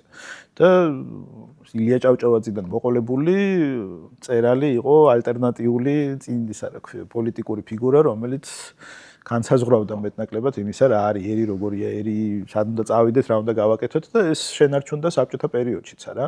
აი იგივე ბაქრაძის წიგნშიც პირდაპირ არის ეს მოთხოვნა, რომ ლიტერატურამ, პირდაპირ ამბობს, რომ ლიტერატურამ პარტია, ქართული კომპარტია ვერანაირად ვერ იქნება საქართველოს ინტერესების გამომხატველი, ეროვნული ინტერესების გამომხატველი და ეს ფუნქცია უნდა ეკისროს ლიტერატურამ. და შესაბამისად ცხადია, რომ წერილს მოეთხოვება, რომ იყოს ერის მამა, ხო? ანუ შენ ასე ვთქვათ ერის წინამძღოლი რა გაგვიძახიდა. ხო, და მოეთხოვება რომ ამიტომ იყოს ასე ვთქვათ მორალურად უმციკლო და ასე შემდეგ, ხო? ლიდერის ყველა ეს ფუნქცია კონდეს. ეს სექსუალურად მხნე თუ როგორ ის რაღაცა სხვა შორის იმას რა ქვია ილიაზე არსებობს ესეთი ცნობილი ანეკდოტი ილია ჭავჭავაძეზე, ანეკდოტი რა თავისივე მოყოლილით აპოკრიფულით ნახევრად აპოკრიფული ამბავია, რომ ვიღაცები მივიდნენ ილიასთან და შენ ერის მამა ხარო და რაღაცას თხოვენ და ესე უნდა რომ კაცო ჩემი შვილი ვერ გავეკეთებიან ეგ არ ვიცოდი. ხო და ეს ფუნქცია როგორც ასე ვთქვათ წერლის გერმანიაშიც ბოლო ფიგურები ცხადია რომ თომას მანი იყო ავტორიტეტი, ხება არ ყოფილა ისეთი რომ რაღაცა ერის მამა და რაღაცა მაგრამ დიდი ავტორიტეტი იყო. ჭკუა მოეკითხებოდა. ბოლო ესეთი ავტორიტეტი ახლა დავკარგეთ, ასე ვთქვათ, გერმანიაში ჰაბერმასი, ეს ბოლო ესეთი ინტელექტუალური ფიგურა, რომელსაც მარტო შეეძლო ფაქტიურად დისკურსის განსაზღვრა, ხო, ან მის სიტყვას ჰქონდა რაღაცა ესეთი ძიმე წონა, რომელსაც ვერავინ იულად გვერდს ვერ აუვლიდა და ეხლანდელი ლიტერატურა ესე აღარ აღიქმება, წერლის სიტყვას ხა ესეთი წონა დღესდღეობით აქ ყოველ შემთხვევაში საქართველოში კიდე შეიძლება ცოტა შემორჩა ესა, მაგრამ ესეც ნელ-ნელა მილევადია, მაგრამ გერმანიაში წერალს როგორც ავტორიტეტს უკვე წყალი აქვს შემდგარი, ხო? წერალი არის ასე ვთქვათ თავის რაღაცა მცირე მეწარმე, კერძო მეწარმე, ხელოსანი რა ვიცი კაცკეთ დავარქვათ, ადამიანი რომელიც ლიტერატურულ ტექსტებს ქმნის ხანდახან კარგად, ხანდახან ნაკლებად კარგად, მაგრამ საზოგადოებრივ დისკუსიაში დიდი არის ცხადია, რომ წერილები გამოდიან და რაღაცა ამ უკრაინაზეც იყო, რაღაცა წერილებმა დაუჭირეს მხარი, ვიღაცამ წერილებმა არ დაუჭირეს მხარი, მე ამათში იყო რაღაცა პოლემიკა, მაგრამ ეს არ არის მაინც და მაინც რაღაცნაირად განსაზღვრელი აი ამ საზოგადოებრივი დისკურსის. ეგ მე მგონი სწორია, მე ეგეთი შეიძლება, არ ვიცი, ძნელი სათქმელია, ხო? რაღაცას ყოველთვის კარგავ და რაღაცას ყოველთვის იგებ, ხო? იგებ იმას, რომ რაღაცა ესეთი დიდი ავტორიტეტები აღარ აყავს, მაგრამ ზოგადად ხანა არენტის ტექსტი არის ცნობილი ავტორიტეტის შესახებ, რომელიც ავტორიტეტის დაკარგვას არ უყურებს მაინც და მაინც. კარგად, ხო, რაღაც ავტორიტეტი მაინც რაღაცა არის, ისეთი რაღაცა, რომელიც საზოგადოებას თავისი ქსოვილისთვის რაღაცნაირად ჭირდება, რა. ხო და აი ეს ავტორიტეტის, როგორც ზოგადად ავტორიტეტის არა მარტო წერლის, არამედ საერთოდ ავტორიტეტის დაკარგვა საზოგადოებისთვის რაღაცა დანაკლისი არის, რომლის კომპენსირება ხან ხდება, ხან არ ხდება, ან თუ ხდება, მაინც და მაინც არ ხდება კარგად, ხო? შეიძლება რაღაცა ეს ფუნქცია უცებ დაიკავონ ვიღაცა ხვებმა, მაგალითად, ტროლების ქარხანამ ან ვიღაცამ, ხო? და ეხლა რა ვიცი, ხანდახან ჯობია, რომ მიჩვენია, წერალს უსმენდეს, ვიდრე კი. ხო? ეხლა გეთანხმები. აი რა იულად შევიცვალე აზრი. ზალ ვინ არის? პირობითად არ ვიცი, არავის რო არ ეწყინოს რამდენიც გინდა. მაგრამ მინიმუმ 5 ქართველი თანამედროვე ავტორი, რომელსაც მუდმივად დაუთმობ დროს, როცა რაიმე ახალს დაწერს. რა ვიცი, მე პრინციპში ვცდილობ, რომ ყველა წავიკითხო ახლა, მაგრამ აი იმეც რო არ გიცრუებენ, როგორც ეს გადამკიდო ქართული არა. არა. ხო, რა ვიცი, ახლა აკა მორჩილაძეს ხა ყოველთვის ვკითხულობ, რაც არ უნდა გამოვიდეს, არჩილ ქიქოძეს, თამთამელაშვილს, რავი, ლაშა ბუღაძეს, ზაზა ბურჭულაძეს, რა ვიცი, პრინციპში ყველას ვკითხულობ. პრინციპში პროფესია არის ეგეთი შეიძლება. ხო, პროფესია არის, ვცდილობ, რომ ქართულ ლიტერატურაში მართლა პატიოსნად წავიკითხო ყველა. და რაც გამოდის მეტნაკლებად ყველაფერი, ხო? გერმანულ ლიტერატურაში ამის საშუალება მე უკვე აღარ მაქვს, იმიტომ რომ თქვით, ხო, რამე 70,000 წიგნი გამოდის წელიწადში. ეგ კამერაში არ გქონს, მაგრამ წეგან წელიწადში თურმე გამოდის 70-დან 80,000-მდე წიგნი გერმანულად. დღეში გულისხმობს 290-იო, ხო? კი, ჩემი მათემატიკა. დღეში 260 თუ 290, მაგრამ ნუ ქართულ ხო, დასახელების თორე განატირაშს გულისხმობ. ქართულ ლიტერატურაში მაინც მართლა ვცდილობ, რომ რაღაცა სიახლეები რაც არის მაქსიმალურად ვადევნო თვალყური, მიუხედავად იმისა, რომ ესეც რა თქმა უნდა ნელ-ნელა რთულდება რა, მაგრამ იმიტომ რომ მეტი იწერება, რა. მაგას გულისხმობ, ხო, მეტი იწერება და ზალ ჩვენ გვაქვს ასეთი რუბრიკა, რომელსაც ქვია არ გაჩერდე და ვაკეთებთ ჩვენს მთავარ პარტნიორთან საქართველოს ბანკთან ერთად. ეს არ გაჩერდე, რა თქმა უნდა, საკუთარ თავში, როგორც სათაურიდან ჩანს, მოიაზრებს ადამიანის პერსონაჟის სავალ გზას, ამ გზაზე არსებულ დაბრკოლებებს და მის ჟინს თუ ძალისხმევას, რომ ეს დაბრკოლებები გადალახოს და რაღაც აღთქმულ მიწამდე თუ წერტილამდე მივიდეს. ნება შენია ამ რუბრიკას როგორ მოირგებ? უფრო ლიტერატურულად, უფრო პერსონაჟის ჭრილში თუ უფრო საკუთარ ჭრილში, მაგრამ პირველი რა გიტივტივდება, რა მოგიტივტივდა თავში სიტყვებზე არ გაჩერდე. ხო, რა, საინტერესოა კი, მაგრამ ნუ აი ლიტერატურა ხა შენ თქვი ეგა პრინციპში არის იმ ადამიანებზე, რომლებიც არ ჩერდებიან, ხო? თუ რაღაცა პატარა გამონაკლისებს არ ვიპოვით, როგორც არის თქვა, რა ვიცი, ბეკეტის პერსონაჟები, ხო? რომელიც იქნება ზუსტად იმის ფონზე, რაც არის ლიტერატურა რა, პერსონაჟი, რომელიც არ ჩერდება, ან ვერ ჩერდება და ნუ ეს არ გაჩერების ჟინი არის ის, აი იმაზეც რო ვლაპარაკობდით მაგალითად, რომ რა გამოცდილებას აძლევს ლიტერატურა ადამიანს, ხო? ლიტერატურა აი ამ გამოცდილებასაც აძლევს, რომ ასე თქვა ჩვენი ან რაღაც ჩვეულებრივი ცხოვრება, ხო, როდესაც რაღაც ჩერდებიან, რაღაცას არაკეთებ ან რაღაც გაკეთება არ გინდა, ის გიჩვენებს ადამიანებს, რომლებიც მოქმედებენ ყველაფრის მიუხედავად, ხო? ხა ამლეტი რო ავიღოთ მაგალითად არა, ადამიანი, რომელსაც არანაირი სურვილი არ ქონდა იმ შურისძიების, რომელიც მას დაავალა მამამ, ხო? მაგრამ ნუ ესეც არის იმის გაცნობიერებით ვერ გაჩერების ან არ გაჩერების რაღაცა ჟინი, რომ იცი რომ ეს რასაც შენ აკეთებ, ის დაგუყავს საბოლოო ჯამში, ხო? ანუ ეს არ იქნება შენთვის კარგი, დაგანგრევს, გაგანადგურებს, მაგრამ ეს აუცილებლად უნდა გააკეთო და ლიტერატურა არის ეს აი ამ პერსონაჟების გარშემო აგებული, ხო? ისევ ამ ჩვენს ემაზეც ვლაპარაკობდით, ასე ვთქვათ, ავთანდილზე ქართულ ლიტერატურას რო შევეხოთ, რომელიც აკეთებს რაღაცას, რაც მაშინდელი გაგებით არის სრულიად წარმოუდგენელი, ხო? ჰემეფეო გავიპარვი ძებნად შემაც საძებრისათა რა, ანუ რაღაცა მიდის ურჩობაზე, ანუ იმაზე, რომ მისი მთელი ცხოვრების, მისი მთელი ფილოსოფია, რომელიც ემყარება იმას, რომ პატრონს უნდა დაემორჩილო და გააკეთო ის, რასაც ის გეუბნება, ამას არ ღვევს სხვა რაღაცის მეგობრობის გულისთვის, ხო? და აი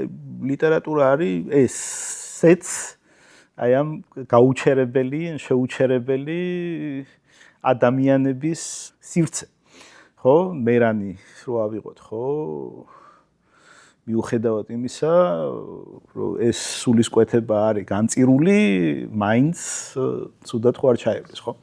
ანუ აკეთებ მიუხედავად ყველაფრისა, მოქმედებ მიუხედავად ყველაფრისა და ესეც არის ალბათ ერთ-ერთი ისეთი გამოცდილება, რომელიც ადამიანისთვის არის ძალიან მნიშვნელოვანი, რომ ყოველთვის არსებობს რაღაცა, რაც არის შენზე უფრო დიდი, შენს რაღაცა ჩვეულ ცხოვრებაზე უფრო დიდი, უფრო მნიშვნელოვანი, რომელიც შენ როგორც ადამიანმა უნდა გადალახო, იმიტომ რომ შენ როგორც ადამიანი ხარ ადამიანი მხოლოდ მაშინ, როდესაც გადალახვის, ანუ ამ ძალისხმევას გასწევ და შედგები, როგორც მამარდაშვილი იყო და ადამიანად, ხო? მეორედ დაიბადები როგორც ადამიანი, ხო? და ლიტერატურა არის აი ამის ერთ-ერთი ფორმა და ერთ-ერთი მასწავლებელი, ასე ვთქვათ, აი ამ გამოცდილების, ალბათ. მერანი სხვაჩვენს ამ რუბრიკას რამდენი ხანია ვაკეთებთ და მერანი თავში არ მოსვლია აზრად არავის. არა დაახლოებით რომ დაუფიქრდი, რა ყველაზე თვალსაჩინოა. ხო, დანათელი. რომელიც არ ჩერდება, არა, მიუხედავად ყველაფრისა. შენი როგორც მკვლევარის, ლიტერატურისა და კულტურის მკვლევარის, მეცნიერის, ასე ვთქვათ, ამ საქმეში, რა არის ყოველდღიური საქმე? აი, მოხვედი სამსახურში. რისგან შედგება ეს დღე? რუტინა? გაჩნია, ის არის, ძირითადად კითხვიდან და წერისგან და ორი ძირითადი რაღაცა არის, კითხვა და წერა რაღაცის შესახებ, ხო? რაც შეიძლება არ იყოს ამ პროფესიის მაინც და მაინც გასართობი ნაწილი ხო? გასართობი ნაწილი არის ის, რომ გიწევს ძალიან ბევრი რაღაცის კითხვა ლიტერატურის, არა საკუთრივ ლიტერატურის, არამედ ძალიან ბევრი რაღაცის, რაც ამ ლიტერატურის შესახებ უკვე დაიწერა და დაწერილია უკვე ძალიან ბევრი და ხო, ამ ყველაფრის კითხვა აუცილებელია, ასე ვთქვათ. და არ არის იოლი ალბათ. არა, ნუ იოლიც არ არის, ზოგი რაღაცა არც არის საინტერესო, მაგრამ ნუ მაინც ასე თუ ისე ეს ყველაფერი უნდა აკეთო, მაგრამ ისევ როგორც ყველანაირ მეცნიერებაში, აქაც არის რაღაცა საკითხი ან რაღაცა პრობლემა, რომელიც მოითხოვს რაღაცნაირ გადაჭრას და ნუ ძირითადად საქმიანობა რო აღწერო არის, ასე ვთქვათ, ამ პრობლემის გადაჭრაზე ფიქრი. ხო. და ამ ფიქრის ინსტრუმენტი არის ლიტერატურა, ხო? ან ლიტერატურის შესახებ. ამისგან შედგება ეს მუშაობა. ძირითადად მაინც ფიქრისგან, მაგრამ ნუ ამ ფიქრს ჭირდება კვება და ეს კვება არის ან ლიტერატურის შესახებ.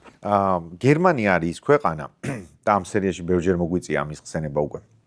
რომელსაც ძალიან დიდი წვლილი აქვს თანამედროვე და არა მხოლოდ თანამედროვე ქართული ლიტერატურის პოპულარიზაციაში, ხო? მაშინ როცა საქართველოში რაღაც ერთმანეთს ესროდნენ ადამიანები და დენი არ იყო და საჭმელი არ ქონდა ხალხს და პურისტიკში იდგნენ, აი რაღაც ცოტა მოგვიანებით უკვე გერმანიამ იქნებოდა ეს გოეთეს ინსტიტუტი თუ ასე შემდეგ სხვა ბევრი ორგანიზაცია ხელი მოკიდა, ასე ვთქვათ, ქართულ ლიტერატურას, დაიწყო თარგმნა და მე მგონი რაღაც 300-ზე მეტი წიგნი არის საბოლოო ჯამში, 300 დასახელების წიგნი თარგმნილი გერმანულ ენაზე. ეს იყო გერმანული გამომცემლების მხრიდან დახმარება თუ ეს იყო გულწრფელი ინტერესი, თუ არის გულწრფელი ინტერესი. ანუ ქართული ლიტერატურა რითია საინტერესო გერმანულენოვანი მკითხველისთვის და რა ეგზოტიკას პოულობს მასში. ხო, საინტერესოა სხვა შორის დახმარება, ახლა ძალიან პირდაპირ აღწეროთ ეს პროცესი, ახლა ინტერესი რა თქმა უნდა აქვს გერმანულ გამომცემელს, მაგრამ ყოველთვის არ აქვს საშუალება, იმიტომ რომ არ იცის ეს წიგნი რამდენად გაიყიდება, ან გაიყიდება თუ არა, ხო?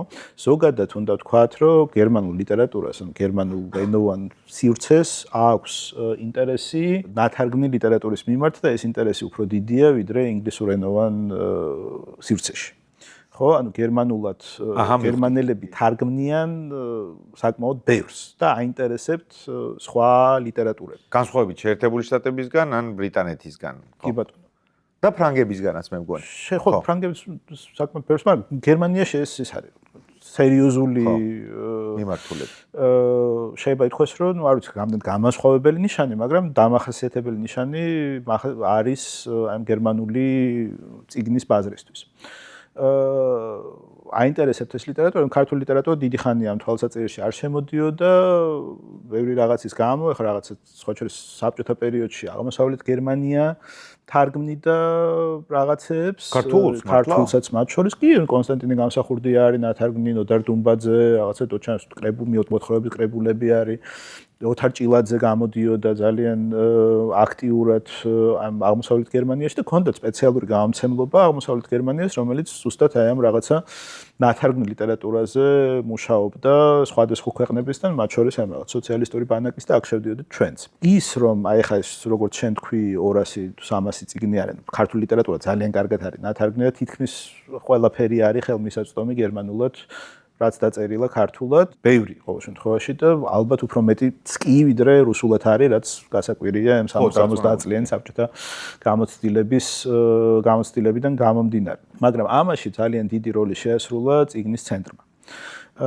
იმიტომ რომ წიგნის ცენტრი აფინანსებდა თარგმანებს და ეს გერმანელი გამომცემლისთვის არის ძალიან დიდი, ასე ვთქვათ, შვება, იმიტომ რომ წიგნის გამოცემას აიაფებს მისთვის, ხო? თარგმანი არის ერთ-ერთი ყველაზე დიდი დაბრკოლება იმისთვის, რომ წიგნი გამოვიდეს რა და ამას როცა უმსუბუქებ და წიგნის ცენტრი ამას აკეთებ და შესაბამისად ინტერესი იყო დიდი და გამოდიოდა ძალიან ბევრი რაღაც. ეხლა რა უკნეს წიგნის ცენტრის მოგვეწენება. განადგურების შემდეგ ეს პროცესი შეჩერებულია და ეხლა როდესაც გერმანულ გამოცემლებს ველაპარაკები მეც და ბევრი სხვაც ქართული წიგნის გამოცემაზე ამბობენ რომ კი ძალიან გვიყვარხართ, ძალიან გვაინტერესებს, მაგრამ ეს ფინანსური პრობლემა გვაქვს და ეს ფინანსური პრობლემა არის გადასაწყვეტი სხვაგან და შეიძლება თარგმნო.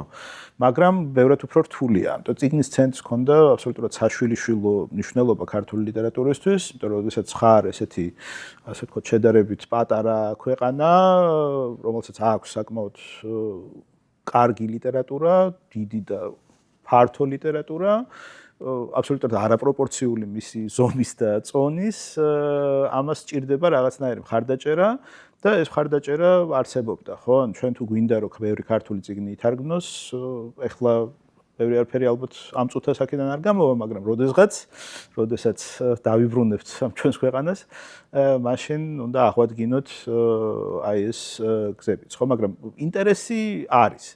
ეხლა ეგზოტიკა ახსენე შენ, ეს ეგზოტიკა მე მართალი რომ გითხრა მაინც არ მიყვარს, მაგრამ ხშირად სამწუხაროდ ისეა, რომ უცხოელ მკითხველს სწორედ ეგზოტიკა აინტერესებს, როგორია ეს ქვეყანა, როგორია ეგ ცხოვრება, ხო და ნუ ეს რაღაც ხვის და სხვა რაღაც პირობითი კუსტურიცა, ასე ვთქვათ, რაღაცა ეს ისინი რა ქვია. ჟები და გროტესკი ეგრეთ წოდებული და რაღაცა ის არის, რაც რის მიმართაც, ასე ვთქვათ, აი აღმოსავლეთ ევროპული ლიტერატურის მიმართ ეს რაღაცა მოთხოვნები და ინტერესი არსებობს. და კიდევ გავიმეორებ, მე არ გონია რომ ეს მაინც და მაინც კარგია, მაგრამ ნუ მიუხედავად ამისა, სხვა რაღაცები ამ ნიშაში რო ჯდები მაინც და მაინც არ არის, ხო? მაგრამ ნუ ამ ნიშიდან გამოღწევად შეიძლება, მაგრამ ნუ მასობრივად მაინც ესე არის. სხვადასხვა გამოცემლობები არსებობს და ნუ ზოგს უფრო კომერციული ინტერესი აქვს, ზოგს უფრო ესეთი სახელოვნებო ინტერესი აქვს, მაგრამ თითქმის ყველა დიდ გამოცემლობას და პატარა გამოცემლობასაც რაღაცა ქართული წიგნი აქვს გამოცემული და ხო, ნუ ეს ინტერესი იყო და არსებობდა და შენარჩუნებულია, მაგრამ ნუ თუ გავცდით როდესმე იმას, რომ ეს ინტერესი არ იყოს, ასე ვთქვათ, ეთნოგრაფიული, ეგზოტიკური და იყოს ინტერესი როგორც ლიტერატურის როგორც პირველ რიგში და არა პირველ რიგში როგორც, ასე ვთქვათ, რაღაცა ეგზოტიკურის მიმართ, მე მგონი მაინც ყველასთვის უკეთესი იქნება, არა მარტო ჩვენთვის, არამედ აქაური მკითხველისთვისაც. ნინო ხარატიშვილი. ეს ზეგ გვაქვს ინტერვიუ ნინოსთან. ერთხელ უკვე გავაკეთეთ ნინოსთან ინტერვიუ საქართველოში, მაგრამ ბერლინში ნინოსთან ინტერვიუ სხვა რაღაც იქნება დარწმუნებული. მისმა მერვე სიცოცხლემ რაღაც სასწაული პოპულარობა მოიპოვა გერმანიაში. ყოველ შემთხვევაში მე რაც ვნახე მაღაზიებში, როცა შედიოდი ბესტსელერებში რო იდო ეგ ცალკე სიამაყეა, მაგრამ დღემდე მაღაზიაში რო შედიხარ. სხვა შორის აი მაგალითად სხვა ქვეყნებშიც, ესპანეთშიც და ასე შემდეგ, ყველგან დევს ხარატიშვილი და ეგ ამას სიამაყე მოაქვს, სიამაყის განცდა. როგორ უყურებ შენ ნინოს, როგორც გერმანულენოვან ქართველ მწერალს, როგორც ქართული წარმოშობის გერმანელ მწერალს, თუ აი როგორი ტიპის მწერალია ნინო? აი რატო გეკითხები, იცი? სალმან რუშდი, რომელსაც ზოგ შემთხვევაში ეძახიან ინდური წარმოშობის ბრიტანელ ავტორს, ან პირიქით, ბრიტანეთში მცხოვრებ, ეხლა მეგონი ბრიტანეთში არ ცხოვრობს, ამერიკაში ცხოვრობს. რა განსაზღვრავს მწერლის ეროვნებას? ენა, რომელზეც ის წერს, ადგილი, სადაც ის დაიბადა, თემატიკა, რომელსაც ის ირჩევს, თუ რა? ხო, ესეც არის $1 million question, ხო. არ არსებობს ამ შეკითხვაზე ალბათ ერთმნიშვნელოვანი პასუხი. პირველ რიგში ალბათ ნინოსაც უფრო გაუხარდება ეს, უყურებ როგორც მწერალს პირველ რიგში, ხო? ანუ ჩემთვის მაინც ლიტერატურა არის ლიტერატურა პირველ რიგში და მეორე რიგში არის უკვე რაღაცა ისევ წარმოშობა, პასპორტი და საზღვრები, პასპორტი, ენა და ასე შემდეგ. ჩემი წარმოდგენა მსოფლიო ლიტერატურის შესახებ არის ისეთი რომ ლიტერატურას აქვს თავისი ენა, ეს არის ლიტერატურის ენა, ეს არის ლიტერატურის სივრცე და ამ სივრცეში არის ეს რაღაცა ტექსტები, რომლებიც სხვადასხვა ენაზეა დაწერილი. ეს ჩემთვის არ არის მსოფლიო ლიტერატურა, რაღაცა ეროვნული ლიტერატურების კრებული, არამედ რაღაცა ერთი ცალკე სივრცე არის, ხო და ალბათ ამაშიც აი ამ რაღაცა მოდერნულ ავტონომიურ წარმოდგენას ვეყრდნობი ლიტერატურის, რომ ეს მაინც დამოუკიდებელი და ავტონომიური სივრცე არის. ჩემთვის დღემდე მაინც ასეა, მაგრამ მიუხედავად ამისა, ეს რაღაცა იარლიყები, რომლებიც ჩვენ შეგვიძლია მივაკეროთ და რომელსაც აკერებს კიდევაც კრიტიკაც, ბაზარიც და ასე შემდეგ, არსებობს და აქ ძალიან ძნელია ეხლა თქვა რა განსაზღვრავს ცხადია რომ ენა მნიშვნელოვანია ის ენა რომელზეც წერა რა თემაც რა თქმა უნდა მნიშვნელოვანია ხა გივი მარგველაშვილზე როდესაც ვლაპარაკობდით მაშინ ეს თქვი რომ აქაური კრიტიკისთვის იმ პერიოდში და ესეც იცვლება ხოლმე ხო ან არ ნიშნავს რომ იმ პერიოდში თუ ესე იყო ეხლა შეიძლება სხვანაირად იყოს იმ პერიოდში ის აღიქმებოდა ასე ვთქვათ როგორც ქართველი მწერალი რომელიც უბრალოდ გერმანულად წერს მაგრამ ქართულ თემებზე და ეს რაღაცა გერმანულ ლიტერატურის სივრცეში არ აღიქმებოდა. ნინოს შემთხვევაში ესე აღარ იყო უკვე, ანუ ნინო გერმანული ლიტერატურის ნაწილი არის, სრულიად უდავოდ და არანაირი ორი აზრი ამის შესახებ არ არსებობს და არ არის უბრალო წევრი, არამედ გერმანული ლიტერატურის საკმაოდ მნიშვნელოვანი ხმა არის გერმანელ ავტორებში, ხო? ეს არ არის მარტო იმის გამო, რომ ის საქართველოზე წერს და აღიქმება, თუმცა საქართველოსაც რა თქმა უნდა აქვს ძალიან დიდი მნიშვნელობა და ესეც ძალიან სახალისოა ხოლმე, იმიტომ რომ რაღაცა უამრავი ადამიანი რომელიც ხვდება, მეუბნება რომ ჩვენ საქართველო გავიცანით, ნინო ხარ ქართველი ხარ, მე წავიკითხე ნინო ხარათუშვილის მერვე სიცოცხლე და რა თქმა უნდა საინტერესო ქვეყანა არის, ხო? ამასაც რა თქმა უნდა თავისი როლი აქვს და რაღაცა ისე ანეკდოტურ ჟანრში რო გადავიდეთ, ხო? თუ რაღაც ადრე ამბობდნენ, რომ სტალინი თვისნობ საქართველოს, საბედნიეროდ უკვე სტალინი, ასე ვთქვათ, ნინომ ცოტა ჩამოწია აქეთ და მერვე სიცოცხლით იცნობენ ამის, ხო? ესეც ძალიან მნიშვნელოვანია, მაგრამ არის აი ისევ თუ ასე ვთქვათ, აი რაღაცა ვიწრო ნაციონალურ ან ენობრივ საზღვრებს არ დაუდებთ საფუძვლად ლიტერატურის განმარტების მაშინ ნახავთ რომ ეს შეიძლება სრულიად სხვადასხვა კონტექსტში ხდებოდეს რა ან მერვე სიცოცხლე არის მაგალითად ისეთი რომანი მიუხედავად იმისა რომ გერმანულად არის დაწერილი რომელიც აბსოლუტურად ორგანულად ეწერება ქართული ლიტერატურის რომანულ ტრადიციაში დაწყებული ვთქვათ აი ეს Great Georgian Novel ხო ვთქვათ დაწყებული მიხეილ ჯავახიშვილიდან ოთარ ჭილაძის და ჭაბუ ამირეჯიბის გავლით ვთქვათ აკა მორჩილაძე არჩილ ქიქოძე ნინო ხარათუშვილის ეს რომანი რომელიც ასე ვთქვათ ქართული ისტორიული გამოცდილების ლიტერატურულ რეფლექსიას აკეთებს ხო ანუ ამაშიც ორგანულად ეწერება მაგრამ ორგანულად ეწერება ისევ და ისევ ამ გერმანულ ლიტერატურულ ტრადიციაშიც შეიძლება ვთქვათ რომ ორმაგი მოქალაქეობა აქვს ან სამმაგი მოქალაქეობა აქვს ხო და ჩემთვის ისევ და ისევ ეს არის რაღაცა დიდი ლიტერატურული სივრცის ნაწილი რომელშიც ენაც და თემაც მნიშვნელოვანია, მაგრამ არა პირველხარისხოვანი იმისთვის, რომ ჩვენ ვთქვათ, რომ რაღაცა ლიტერატურა არის ლიტერატურა. არსებობს საერთოდ შენთვის რაც დრო გადის, არსებობს თუ არა კარგი და ცუდი მწერალი და ახლავე ახსნი, რასაც გულისხმობ. ამას წინათ მქონდა კამათი, ყველას გვიდგას ცხოვრებაში ისეთი პერიოდი, მე მგონი, როცა გვინდა, რომ ცოტა ზემოდან გადმოვიხედოთ და ამიტომაც ამა თუ იმ მწერალზე, რომელიც არის პოპულარული რომელსაც კითხულობს ბევრი და ჩვენ გვინდა გამოვჩნდეთ ისეთებად, რომლებიც რაღაც ნიშურ ავტორებს ვეჭიდებით და ცოტა ცხვირს უბზუებთ ხოლმე და ზემოდან უყურებთ და ვამბობთ, რომ აი და ხანდახან ვაქილიკებთ და დავცინით. მერე ადამიანი აღმოაჩენ, როცა კარგად დაფიქრდები, რომ თუ კი ესა თუ ის მასობრივი პოპულარული პაპს ავტორი აკეთებს იმავეს, რაც შეიძლება გააკეთოს პრუსტმა, გიუნტერ გრასმა, კორტასარმა, ბორხესმა, ანუ მასში იწევს განცდას, რომ ის მარტო არ არის ამ სამყაროში და აძლევს ყველაფერი იმას, რაც შეიძლება შენ მოგცა უთვისებო კაცმა, ან რაღაც სელინის რომელიმე პერსონაჟმა, ხვდები რომ ყველა შემთხვევაში გამარჯვებულია ის ავტორიც, არა? და ამიტომაც ხანდახან გონია ხოლმე რომ მაგ გამოცდილებით არ არსებობენ თლად კარგი და ერთი ხელაღებით კარგი და ხელაღებით ცუდი ავტორები. ხო. კი, ესე არის, ან როგორც გითხარიან, ჩემი პოზიციიდან, ისე როგორც ასე ვთქვი, ლიტერატურას ცოდნის და არა ლიტერატურის კრიტიკის პოზიციიდან, ლიტერატურა არის მაინც რაღაცა ეს ერთიანი სივრცე და ამ სივრცეში ყველას აქვს თავისი ფუნქცია. ანუ ცუდ ეგრეთ წოდებულ ცუდ ავტორებსაც თავისი ფუნქცია აქვთ და ჭირდება ეს ლიტერატურას, რა კარგი ავტორი ჭირდება, ცუდი ჭირდება, საშუალო ჭირდება, ბესტსელერის ავტორი ჭირდება, სამი კაცი რო წაიკითხავს ისეთი ავტორი ჭირდება და ასე ვთქვი.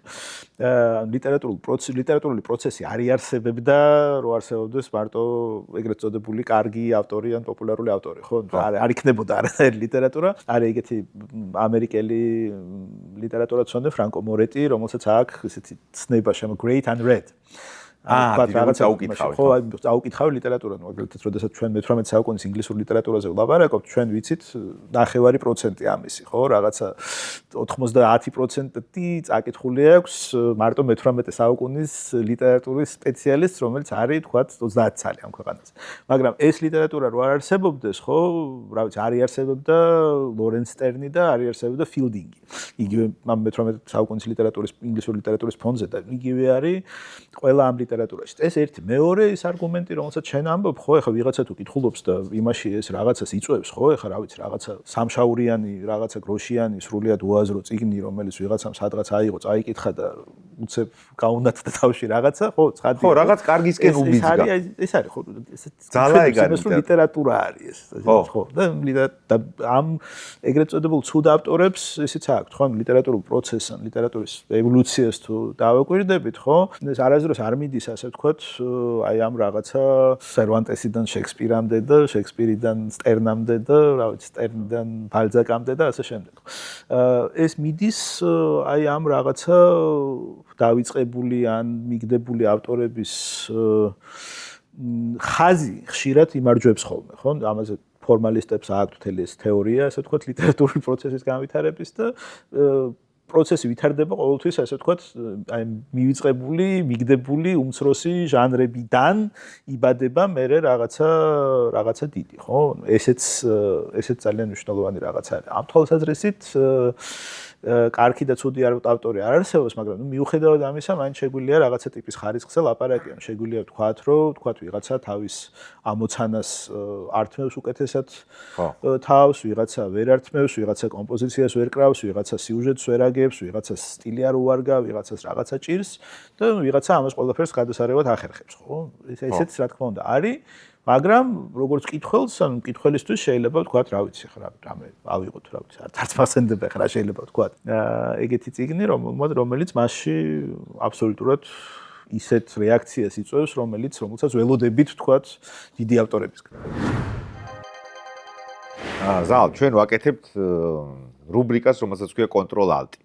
რატხან ვახსენეთ დღეს ბავშვებიც ვახსენეთ, ბავშვობის პერიოდში ლიტერატურის შემოჭრაც, აღფრთოვანებაც რაღაცით, რომელმაც შენ ცხოვრებაში გადატრიალება მოახდინა. კარგად მოერგება, რომ აი ახლა დავიწყოთ ამაზე ლაპარაკი. კონტროლ-ალტი გულისხმობს ადამიანის ცხოვრებაში ტექნოლოგიის, მოწყობილობის, გაჯეტის შემოსვლას, რომელმაც რაღაცნაირად დადებითისკენ გადააბრუნა მისი ცხოვრება. რაღაც ახალი გზა დაიდო ამის მერე. რა არის შენ ცხოვრებაში ეგეთი? პრინციპში რახან ლიტერატურაზე ვლაპარაკობთ, ვაი ყველაზე ძველ ან პირველ გაჯეტს გავიხსენებ. გაჯეტი არ ერქვა მაშინ და კონტროლ-ალტიც ჯერ არ იყო. 70-იანების შუაში ეს იყო ფირფიტების საკრავი და ამ ფირფიტების საკრავი ჩემთვის რაც საინტერესო არის, შეიძლება კი არა და რაღაცნაირად განსაზღვრა ბევრი რაღაცა, უსმენდი არა მუსიკას, არამედ წიგნებს, კი არა და რაღაცა ზღაპრებს თუ რაც იყო ახლა ბავშვებისთვის რაც არსებობდა, იყო საკმაოდ ბევრი, ეგეთ გამოდიოდა ფირფიტებზე, ზღაპრები, წიგნები, რაღაც ამბები და ეს მიყვარდა ძალიან. ბავშვობიდან ვირთავდნენ ხოლმე და ამას უსმენდი და რაღაცნაირად შეიძლება ამანაც იმოქმედოს ძველი რაღაცა საბჭოთა ისეთი ის იყო, ფირფიტების დამკვრელი. ყავისფერი, მე მგონი აღარც გვაქვს ახლა ეს ფირფიტებიც მე გავაჩუქეთ, მაგრამ იყო რაღაცა, რაც ძალიან მიყვარდა და ძალიან ვერთობოდი ხოლმე ამით. მე დაძმა არ ამყავს. შევითავის გართობის ერთ-ერთი ფორმა იყო ამ რაღაცა წიგნების მოსმენა. ხო. გახსოვს რომელი ზღაპრები?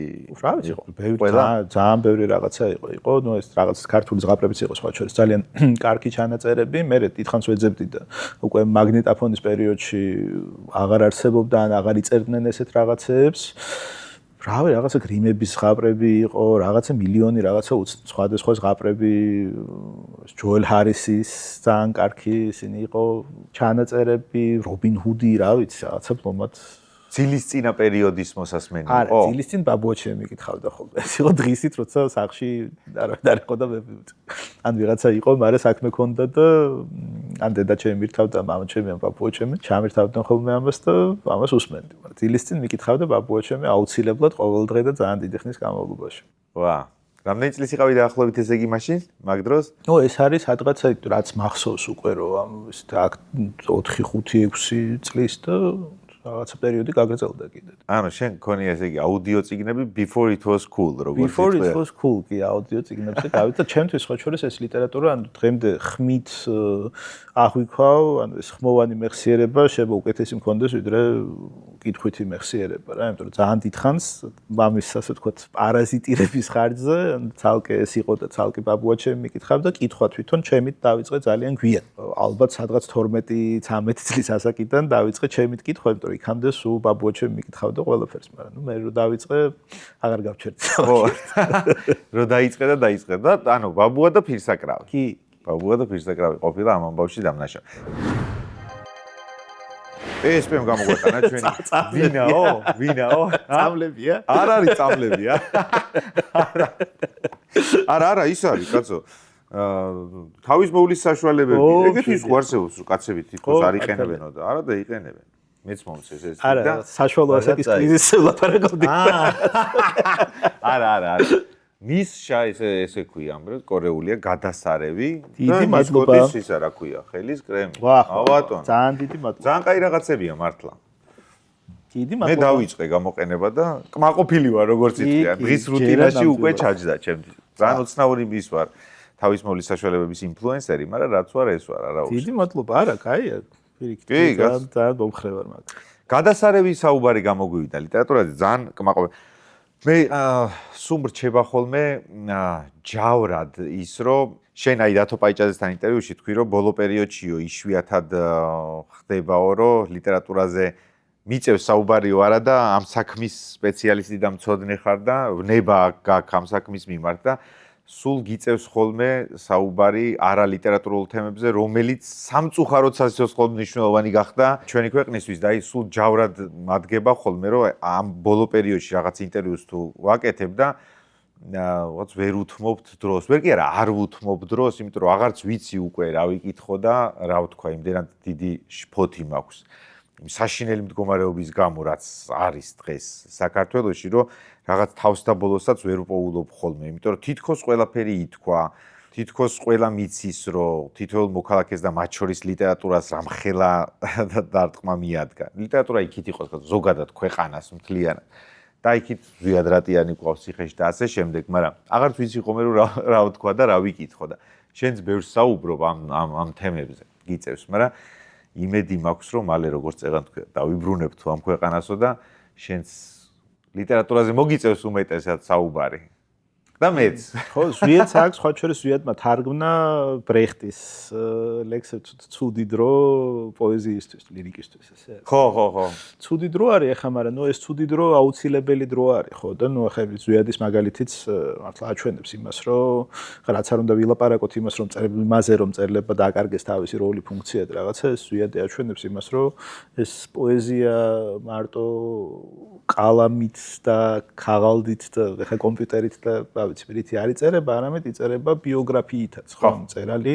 ის ადამიანიც არის, რომელიც თავისი ბიოგრაფიითაც შეიძლება წერდეს ლექსებს და ზვიადი ნამდვილად არის ესეთი ადამიანი, რომელიც ამას აკეთებს და ძალიან იშვიათი გახდა ესეც. ასე რომ ამ თვალსაზრისითაც ლიტერატურა ცოცხალია და მაგალითს იძლევა. აბა რა. მადლობა შენ. პირიქით. ძალიან კაი იყო. ჯიგრულად ნასიამოვნები ვარ ამ აი ხო იცი დიდი ხნის მერე რომ რაღაცა კარგს იმას მე ვეღარ ვკითხულობ ხო იცი მე საიდან უნდა იცოდე ვეღარ უდებ რა ისეთი შფოთები წამომყვა ამ ბოლოს. ისე ხო მეც ის ამაკ რა ქვია, ხო რაღაცა ეს კონცენტრაცია გჭირდება და ის დავიწყე ახლა ეს რა ქვია, ლასლო კრასნოჰორკაი. ეს ნობელის პრემიის ლაურეატი. ვერ მოხდენი, იცი რა, გავედი ჯერ ისეთი რთული ტექსტია რა, დაიკითხე შენა? არა. აი დაუსრულებელი წინადადებები აქვს რა, წარმოიდგინე რომ ერთ გვერდიანი კი არა, რაღაცა ერთ თავიანი, ერთი თავი არის ფაქტიურად ერთი წინადადება რა, რომელიც არ თავდება და ეხლა ეს ამ პერიოდში ვერ გაგვაფუჭა ამ რაღაცებთან რა ქვია გაჩედებმა კი არა და რაღაცა მოკლე წინადადება გჭირდება ხო არა ისე და ყურადღების კონცენტრაცია დიდი დროით ეს არის და ნუ ეს წინადადება რომ გაქაჩო ის გინდა რა სუნთქვე მე მსმენია ეგეთი რაღაცის შესახებ რომ ექიმებიო ხანდახან უწერდნენო ანუ რეცეპტად უწერდნენ რომელი მწერალი უნდა წაიკითხა მაგალითად ფილტვების პრობლემების დროს და რომელი არა ჰემინგუეის უნიშნავდნენ რომ მაგალითად მოკლე წინადადებაა და აბზაციც მალება და ამოისუნთქავ. არ ვიცი ეხა ალბათ სისულელი არ ვიცი მართლა იყო თუ არა. შეიძლება მართლა არსებობდა კიდე. ხო და მაგიტოც ხო ცოტათი ის არის ქვი. მე იმას ვაბრალებ. ეხა ხო მოდაშია ADHD. მე მგონი ის არა რა ქვია და ვერაფერზე ვერ კონცენტრირდები. შეიძლება იმის რა ქვია პოლიტიკურ-სოციალური შფოთის ბრალია რო იმიტომ რომ სულ რაღაცა ის კითხენ ახლა რა რაღაცა რა ხდება რამე ხო არ მოხდა ამასობაში რაღაცა რა სულ ხდება რაღაცა ახლა ისე არ არის გვაკლია ეგ იმეში რო არის რა ხო იცი მოხუცებს რო იმით ამშვიდებენ მაგნიტური დღეებიაო წნევაზე ეგრე დამამშვიდებ კაი არა მეც ეგრე ვარ და ჩვენ თავსაც ვიშვიდებ მადლობა ეგ არის ბიჭები